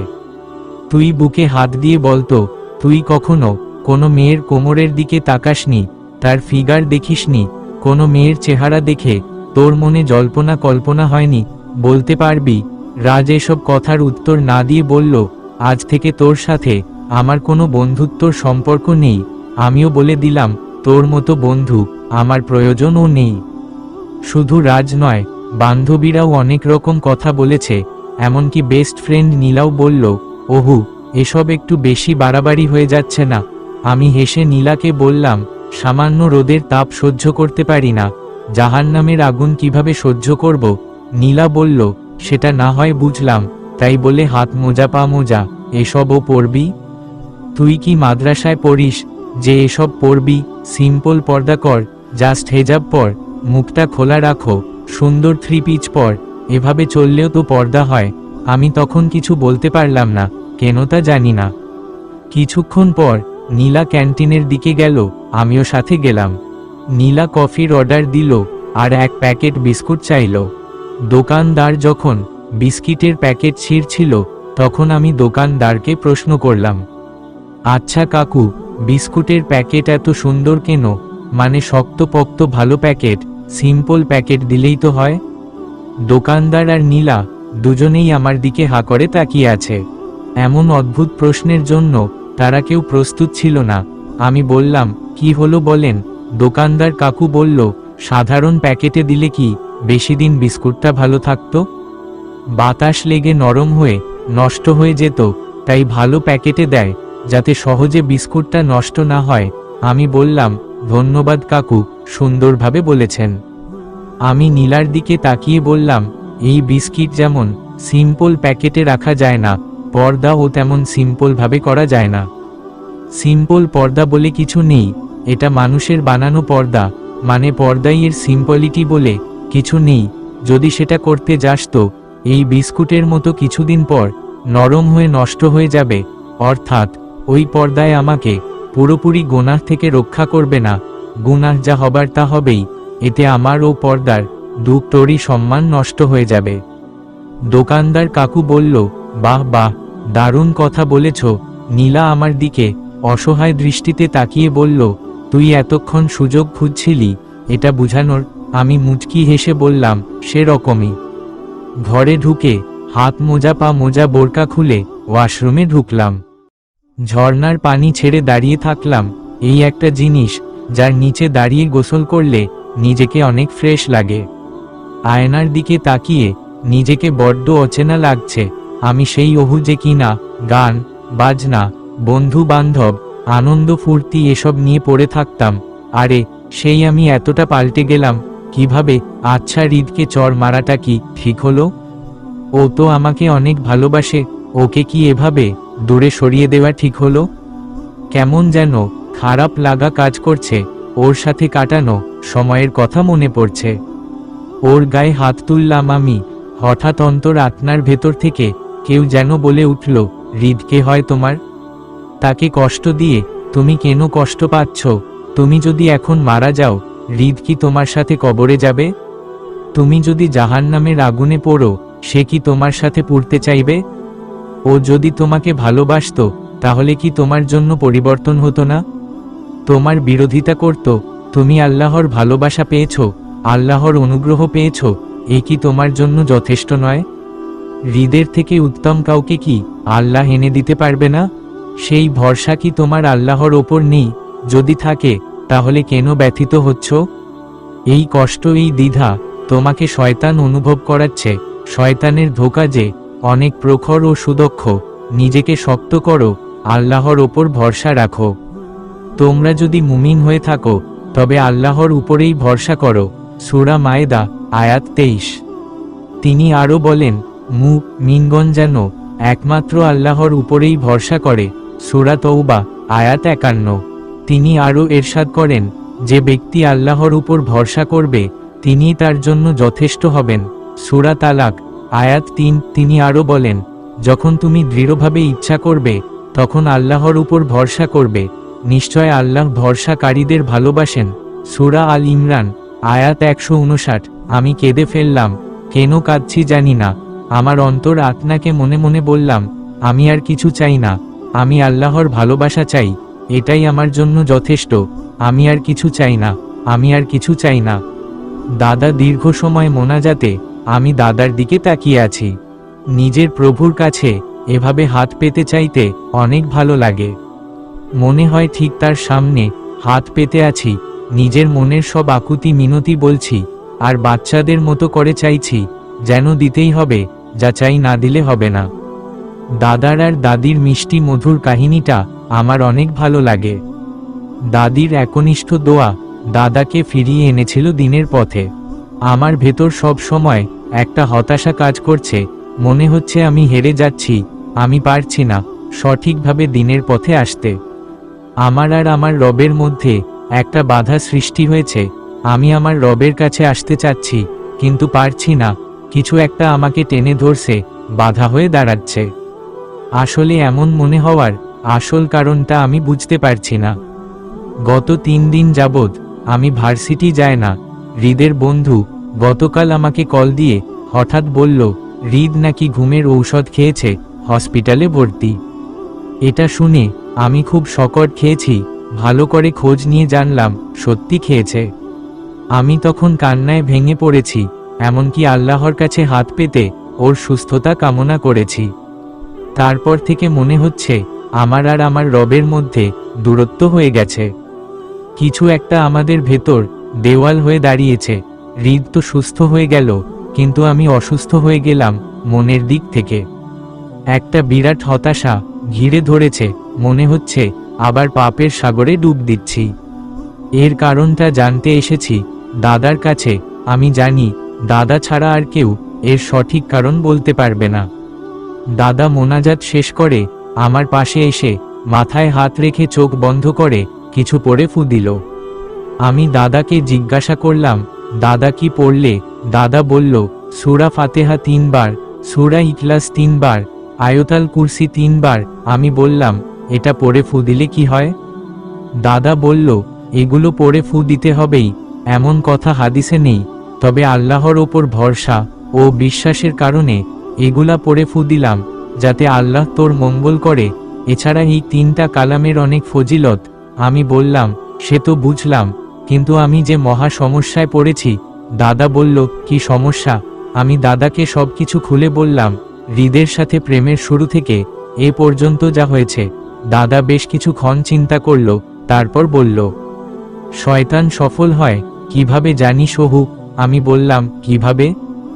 দাদা বলল, শয়তান যখন একটা মানুষকে প্রকাশ্যভাবে খারাপ কাজে জড়িত না রাখতে পারে, তখন তাকে ভেতর থেকে ধ্বংস করার চেষ্টা করে, হতাশ করার মাধ্যমে।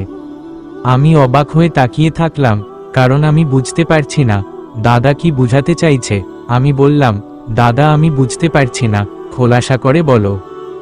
দাদা বলল, এই যে আগে তুই প্রেম করতিস, বেপরদায় চলতিস, গান বাজনা নিয়ে থাকতিস, প্রকাশ্যভাবেই তো গোনাহগুলো করতিস, কিন্তু যখন যখন বন্ধ করে দিলি, শয়তান উতলা হয়ে উঠল, কারণ তুই জিতে যাচ্ছিস, এটা শয়তানের সহ্য হচ্ছে না। তাই হৃদকে মানসিকভাবে দুর্বল করে আত্মহত্যা করানোর চেষ্টা করালো, আর সেই খবর তোর কানে পৌঁছানোর ব্যবস্থা করলো, যাতে তুই উতলা হয়ে যাস। মেয়েরা নরম মনের হয়, আর এজন্য শয়তানের জন্য সহজ হয় মেয়েদের উতলা করা। আর যখন তুই উতলা হয়ে হৃদের জন্য কান্না করলি, কষ্ট পেলি, তখনই তোর অ্যাটেনশন, মানে তোর লক্ষ্য, তোর ফোকাস আল্লাহর ওপর থেকে সরে গিয়ে হৃদের ওপর চলে গেল, আর এজন্য তোর অনুভব হচ্ছে তুই আল্লাহর কাছ থেকে দূরে সরে গেছিস। আচ্ছা, তোকে একটা উদাহরণ দিই। ধর, তোর সামনে টিভি চলছে, আর তোর হাতে একটা ফোনে কোনো একটা ভিডিও চলছে। এখন বল, তুই কি একসাথে দুটোর দিকে সমান তালে ফোকাস দিতে পারবি? আমি মাথা নেড়ে বললাম, না। দাদা বলল, যে কোনো একটা দেখবি। ধর, টিভিতে একটা ভালো কিছু দেখলি, যেটা তোকে দেখার জন্য আকর্ষিত করলো, তুই সেটাই দেখলি।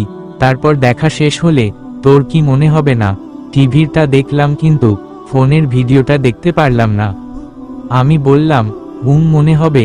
দাদা বলল, ঠিক তেমনি হৃদের দিকে খেয়াল করতে গিয়ে আল্লাহর খেয়াল ভুলে গিয়েছিলি, এজন্য এমন হচ্ছে। আমি বললাম, দাদা এজন্য কি এমন মনে হবে? আমি তো সব ঠিক রেখেছি, শুধু হৃদের জন্য এমন উতলা হয়েছি, তাই বলে কি এমন হবে? আমি তো ওর সাথে আর প্রেম করছি না। দাদা বলল, আসলে দুনিয়ার যে কোনো কিছুর ওপর হালকা টান দেখালে বা অনুভব করলেই তোর আল্লাহর প্রতি টান কমে যাবে, কারণ একসাথে দুটোর ওপর কখনো ভালোবাসা টান রাখা যায় না।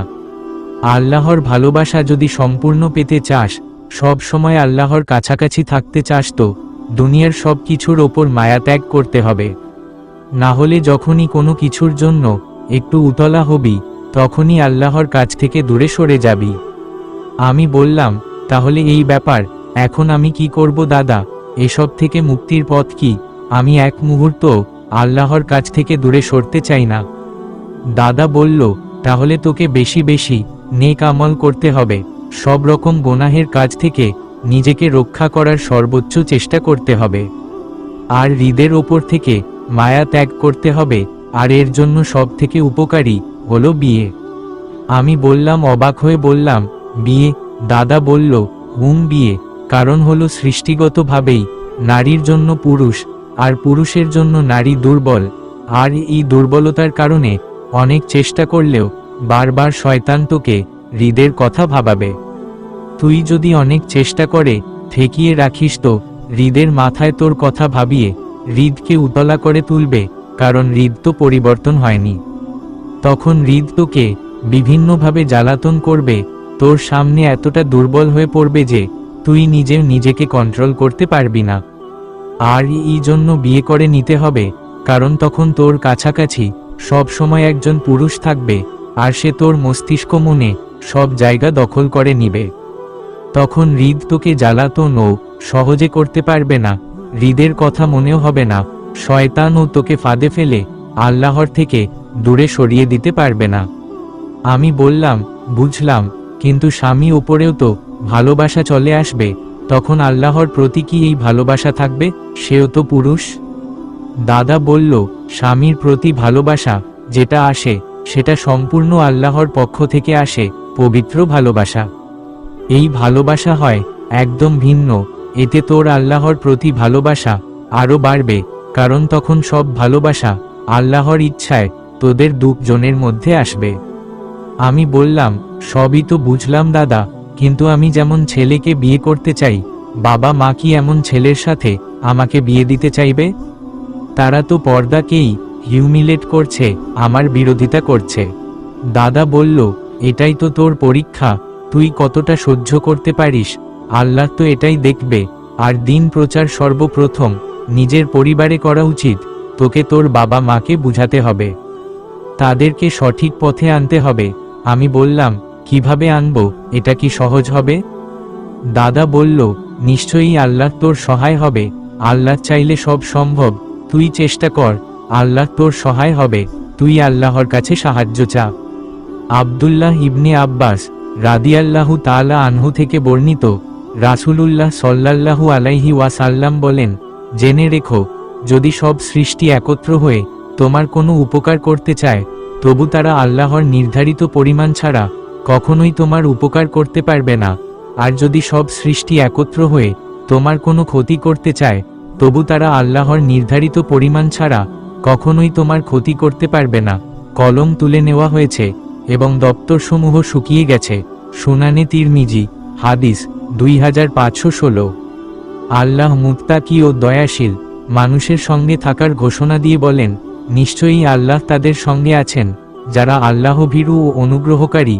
সূরা নাহল, আয়াত 128। যারা মানুষকে আল্লাহর পথে আহ্বান করে, আল্লাহ তাদের সঙ্গে থাকেন। আল্লাহর মহান দুই নবী মুসা ও হারুন আলাইহিস সালামকে ফেরাউনের কাছে দ্বীনি দাওয়াত নিয়ে যাওয়ার নির্দেশ দিয়ে বলেন, তোমরা ভয় পেও না, নিশ্চয়ই আমি তোমাদের সঙ্গে আছি, আমি শুনি ও দেখি। সূরা তহা, আয়াত 46। আব্বু আম্মু সবার আমার এই পরিবর্তন নিয়ে তুখোর আপত্তি আছে। আমার এই পরিবর্তন তারা মেনে নিতে পারছে না, আগের মতো ওহু তাদের বেশি পছন্দ। বাবা আমাকে ডেকে পাঠিয়েছে, তার ঘরে গিয়ে দেখি মা ও ছোট ভাই বসে আছে। আমার ছোট ভাই এবার এসএসসি দিবে। যাই হোক, আমি গিয়ে বসলাম একপাশে।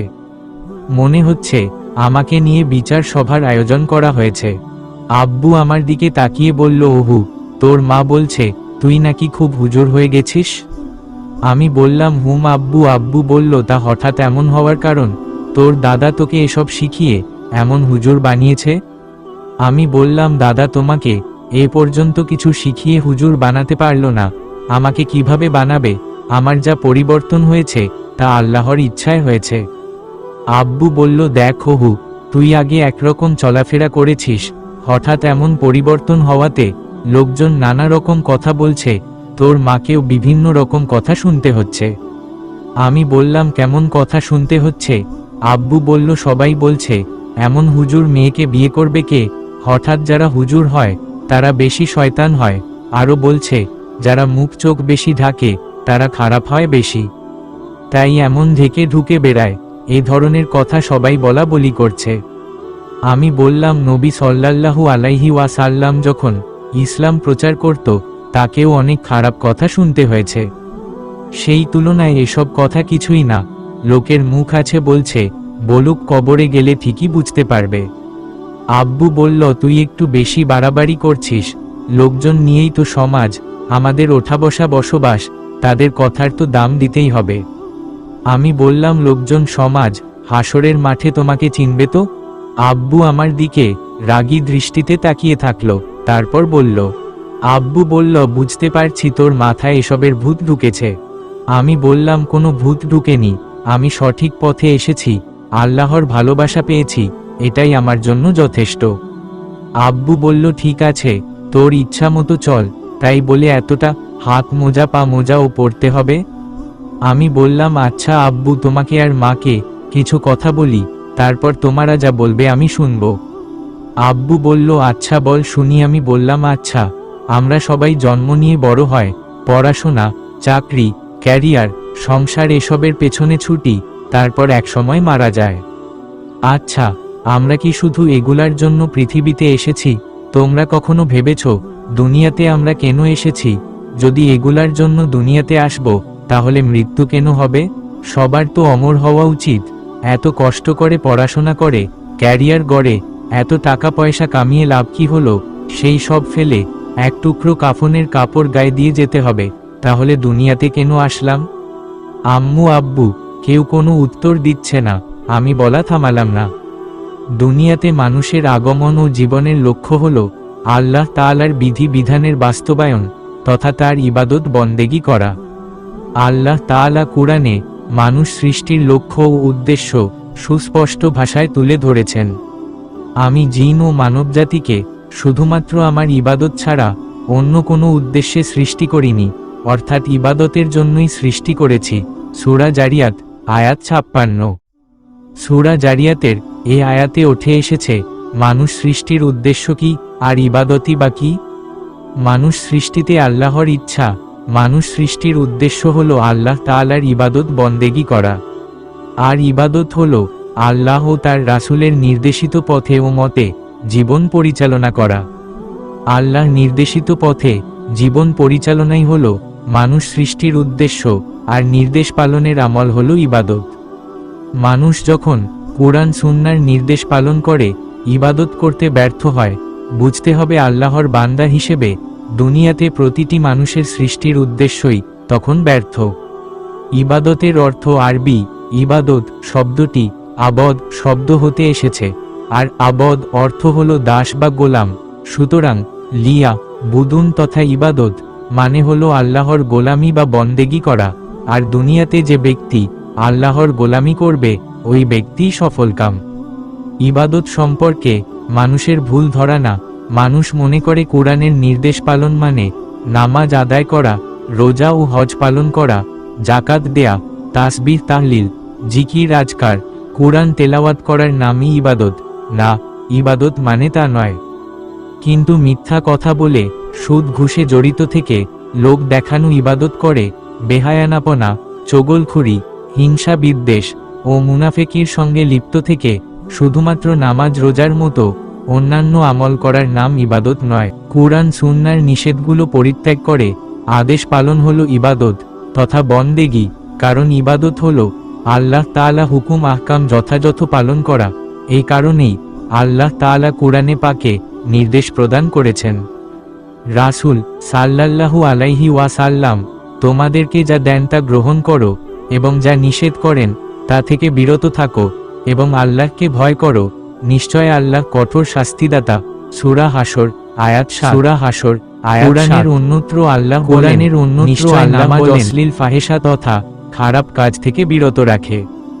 মনে রাখতে হবে যে ব্যক্তি নামাজ পড়ে এবং মিথ্যা কথা বলে, জাকাত দেয় আবার সুদ গ্রহণ করে, হজ করে আবার বেহায়াপনায় লিপ্ত হয়, রোজা পালন করে আবার ঘুষ খায়, এ ব্যক্তির নামাজ, রোজা, হজ ও জাকাত সহ ইত্যাদি ইবাদত গ্রহণযোগ্য নয়। আর এই ইবাদতের জন্য তাকে সৃষ্টিও করা হয়নি। মানুষ সৃষ্টির মৌলিক তিনটি উদ্দেশ্য। তাহলে মানুষের মাধ্যমে সম্পাদিত ইবাদতের মানে কি? কোন প্রক্রিয়ায় মানুষ আল্লাহর হুকুম আহকাম পালনের মাধ্যমে ইবাদত করবে তথা মানুষ সৃষ্টির শুকরিয়া জ্ঞাপন করবে? মানুষ হিসেবে পৃথিবীতে আগমনের কারণে যে প্রক্রিয়ায় ইবাদত তথা সৃষ্টির উদ্দেশ্য সফল হবে তা হলো প্রথমত আল্লাহ তাআলাকে রব হিসেবে মেনে নেয়া এবং তার দাসত্ব স্বীকার করা, আল্লাহ তাআলার নির্দেশ মেনে তার পরিপূর্ণ আনুগত্য স্বীকার করা, সর্ববিষয়ে আল্লাহ তাআলার সম্মান ও সম্ভ্রম রক্ষা করা, অর্থাৎ আল্লাহ তাআলাকে প্রভু বলে স্বীকার করা, অন্য কাউকে নয়। আল্লাহর হুকুম আহকাম তথা হালালকে হালাল আর হারামকে হারাম বলে জীবনের প্রতিটি ক্ষেত্রে মেনে নেয়া। শুধুমাত্র আল্লাহর সম্মান ও সম্ভ্রমের প্রতি লক্ষ্য রেখে শুধুমাত্র তার সামনে মাথা নত করা বা সিজদা করা। জীবনের প্রতিটি ক্ষেত্রে যাবতীয় কাজকর্মে আল্লাহর হুকুম আহকাম মেনে চলাই হলো মানুষ সৃষ্টির মূল উদ্দেশ্য, আর তার হুকুম আহকাম পালনের আমলই হলো ইবাদত। কুরআনে পাকের ঘোষণাও এরকমই। আল্লাহর দরবারে মুসলিম উম্মাহর ফরিয়াদ, হে আল্লাহ, আপনাকে রব বা প্রভু বলে স্বীকার করে, আপনার হুকুম আহকাম যথাযথ মেনে মানুষ সৃষ্টির হক আদায়, শুধুমাত্র আপনার সম্মানে সিজদায় মাথা নত করার তৌফিক দান করুন, ইসলামের বিধান পরিপূর্ণ পালনে মুসলিম উম্মাহকে কবুল করুন, সর্বোপরি দুনিয়ার সব মানুষকে কুরআন সুন্নাহ মোতাবেক তার দাসত্ব বা গোলামি করার জন্য কবুল করুন, আমিন। আম্মু বলল, ওহু, তোকে ডাকা হয়েছে এসব জ্ঞান দেওয়ার জন্য না। আমাদের কথা হলো, এত অতিরিক্ত পর্দা করার দরকার নেই। আমি বললাম, মা, তুমি একজন নারী হয়ে, একজন মা হয়ে এই কথাটা বলতে পারলে? তুমি জানো নবী সাল্লাল্লাহু আলাইহি ওয়াসাল্লামের কন্যা ফাতেমা রাদিয়াল্লাহু তাআলা আনহা এতটা কঠোর পর্দা করতেন যে তাকে রাতের বেলায় দাফন করা হয়েছিল, যাতে তার দৈহিক লম্বা কতখানি তাও যেন কেউ না দেখতে পারে। আর তুমি এই কথা বলছো, কোথায় তুমি আমাকে শিখাবা, তা না উল্টো সব ছেড়ে দিতে বলছো? আব্বু বলল, দেখ ওহু, সব পরিবারে এতটা মেনে চলা সম্ভব হয় না, আমাদের পরিবার তেমন না। আমি বললাম, ইসলাম কি পরিবার অনুযায়ী চলে? ইসলাম মানে সমগ্র জীবন ব্যবস্থা। একটা মানুষ যত কিছু দুনিয়াতে করবে, সব কিছু ইসলামে কিভাবে করতে হবে বলা আছে। আব্বু বলল, তাই বলে হঠাৎ এভাবে তো কিছু হয় না। আমি বললাম, হয় আব্বু, একবার ভেবে দেখেছ, হঠাৎ এখনই যদি কথা বলতে বলতে মারা যাও, তোমাকে আমরা সবাই কবরে ফেলে আসব, কেউ সাথে যাব না। তখন তোমাকে ফেরেশতারা প্রশ্ন করবে, সেই প্রশ্নের জবাব তুমি দিতে পারবা যদি এই দুনিয়ায় সেই অনুযায়ী চলতে পারো। আর যদি না চলো তো 1000 বার মুখস্থ করে গেলেও কবরে গেলে উত্তর ভুলে যাবা। আর উত্তর না দিতে পারলে কত কঠিন শাস্তি তা তো তোমরা বোঝো। আম্মু বলল, সে তো জানি, কিন্তু আমি আম্মু আব্বুর দিকে তাকালাম, তাদের ভেতর একটা চিন্তার ছাপ দেখা যাচ্ছে। আমি বললাম, কিন্তু কি আম্মু? আম্মু, অনেক তো এভাবে চললে, একবার ভেবে দেখো তো এর ভেতর কোনো শান্তি আছে কিনা? এমন কি কখনো মনে হয় না যে জীবনে সব আছে, কিছু একটা নেই মনে হয় এমন? আম্মু বলল, মাঝে মাঝে মনে হয়। আমি বললাম, আব্বু, তুমি একটু ভেবে দেখো, সারাদিন কষ্ট করে খাটনি করে মনে তৃপ্তি পাও, মনে হয় না কিছু একটা নেই? আব্বু বলল, তা তো মনে হয়, এত টাকা পয়সা হাতে পায় কিন্তু কখনো শান্তি পায় না। আমি বললাম, এর কারণ হলো আল্লাহর থেকে দূরে থাকা। তোমরা আল্লাহর থেকে অনেক দূরে সরে গেছো, এজন্য এমন মনে হয়। যখন মানুষের জীবন ও নাফস পাপ দ্বারা পূর্ণ হয়ে যায়, তখন সে মানুষ আল্লাহর থেকে দূরে সরে যায়। আর আল্লাহর থেকে দূরে সরে গেলে তার জীবনে সব থাকলেও মনের সুখ থাকে না, মনে হয় কিছু একটা নেই, সব আছে কিছু একটা নেই। আব্বু বলল, বুঝতে পারছি রে মা, তুই ঠিক পথে আছিস, আমরাই ভুল করছি, কখনো আসলে এভাবে ভাবিনি, তাই বুঝিনি। আল্লাহর কাছে শুকরিয়া, তোর মতো মেয়ে আল্লাহ দিয়েছে। আম্মু বলল, সত্যি, আমি তো কখনো ভাবিনি যে মরে গেলে কি জবাব দিব আল্লাহর কাছে। আসলে দুনিয়া আমাদের চোখে পটি পরিয়ে রেখেছে। আমি মা বাবার কথা শুনে মনে শান্তি পেলাম। 1 মাস পর আল্লাহর অশেষ রহমতে আমার বাবা মা ভাই সবাই এখন আল্লাহর পথে চলার চেষ্টা করে।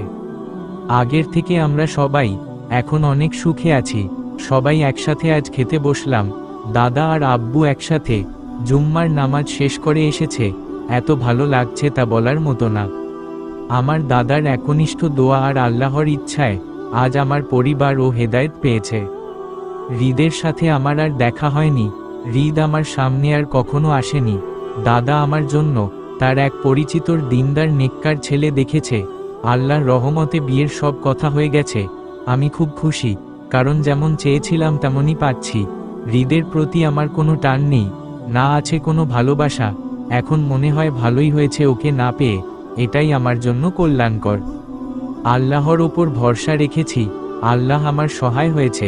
1 সপ্তাহ পর আজ আমার বিয়ে হয়ে গেল, সুন্নতি বিয়ে হয়েছে, আমি অনেক খুশি। বিয়ের আগ পর্যন্ত ভার্সিটিতে যাওয়া বন্ধ রেখেছিলাম। নীলা অনেক পরিবর্তন হয়ে গেছে, বলতে গেলে আমার থেকে অনেক বেশি আল্লাহকে ভয় করে। আসলে কার কখন হেদায়েত আসে বলা যায় না। হৃদের ব্যাপারে আমি তেমন খোঁজ নিই নাই। চর মারার পর প্রায় 2 মাস হতে গেল, ওর বিষয়ে আমার কানে তেমন কিছু আসেনি। বিয়ের আগ পর্যন্ত ভার্সিটি থেকে দূরে ছিলাম, যাতে হৃদ ঝামেলা করতে না পারে। আরও 1 সপ্তাহ পর আমি আর আমার স্বামী ভার্সিটিতে যাচ্ছি। সে আমাকে নিয়ে যাচ্ছে ক্লাস করাতে। অনেক ভালো একজন স্বামী পেয়েছি, আলহামদুলিল্লাহ, অনেক খুশি আমি। ভার্সিটির গেটে ঢুকতে সামনে দেখি হৃদ দাঁড়িয়ে আছে, পেছনেই আমার স্বামী ছিল।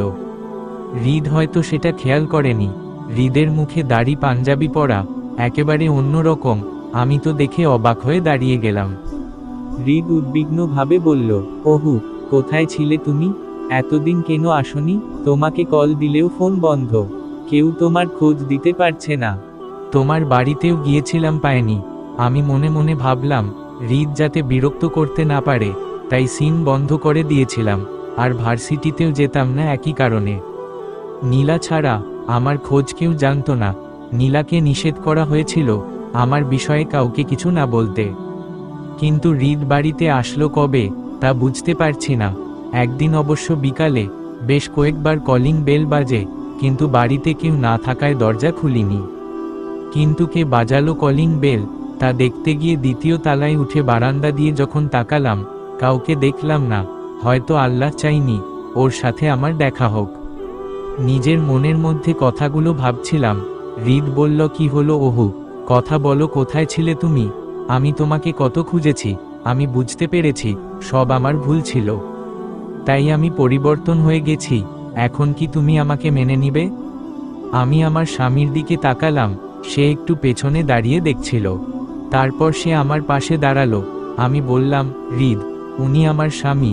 তোমার আর আমার মধ্যে যা ছিল সব শয়তানের ধোঁকা। যদি তুমি আমার জন্য কল্যাণকর হতে, তাহলে অবশ্যই আমি তোমাকে পেতাম। আল্লাহ আমার জন্য উনাকে নির্ধারণ করে রেখেছেন, তাই ওনাকে পেয়েছি, আর এটাই আমার জন্য কল্যাণকর। তুমি পরিবর্তন হয়েছো, আলহামদুলিল্লাহ। আর তোমার সাথে এতদিন দেখা হয়নি, সবই আল্লাহর ইচ্ছা।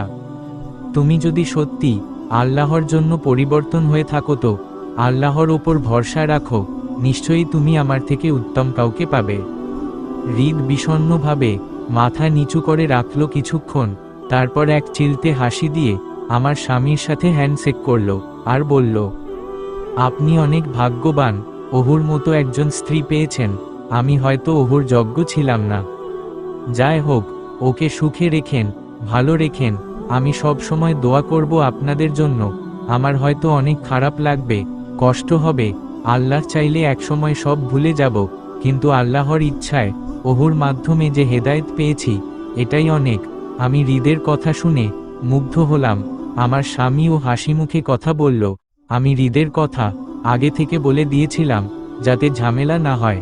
আল্লাহর রহমতে আমি অনেক সুখে আছি।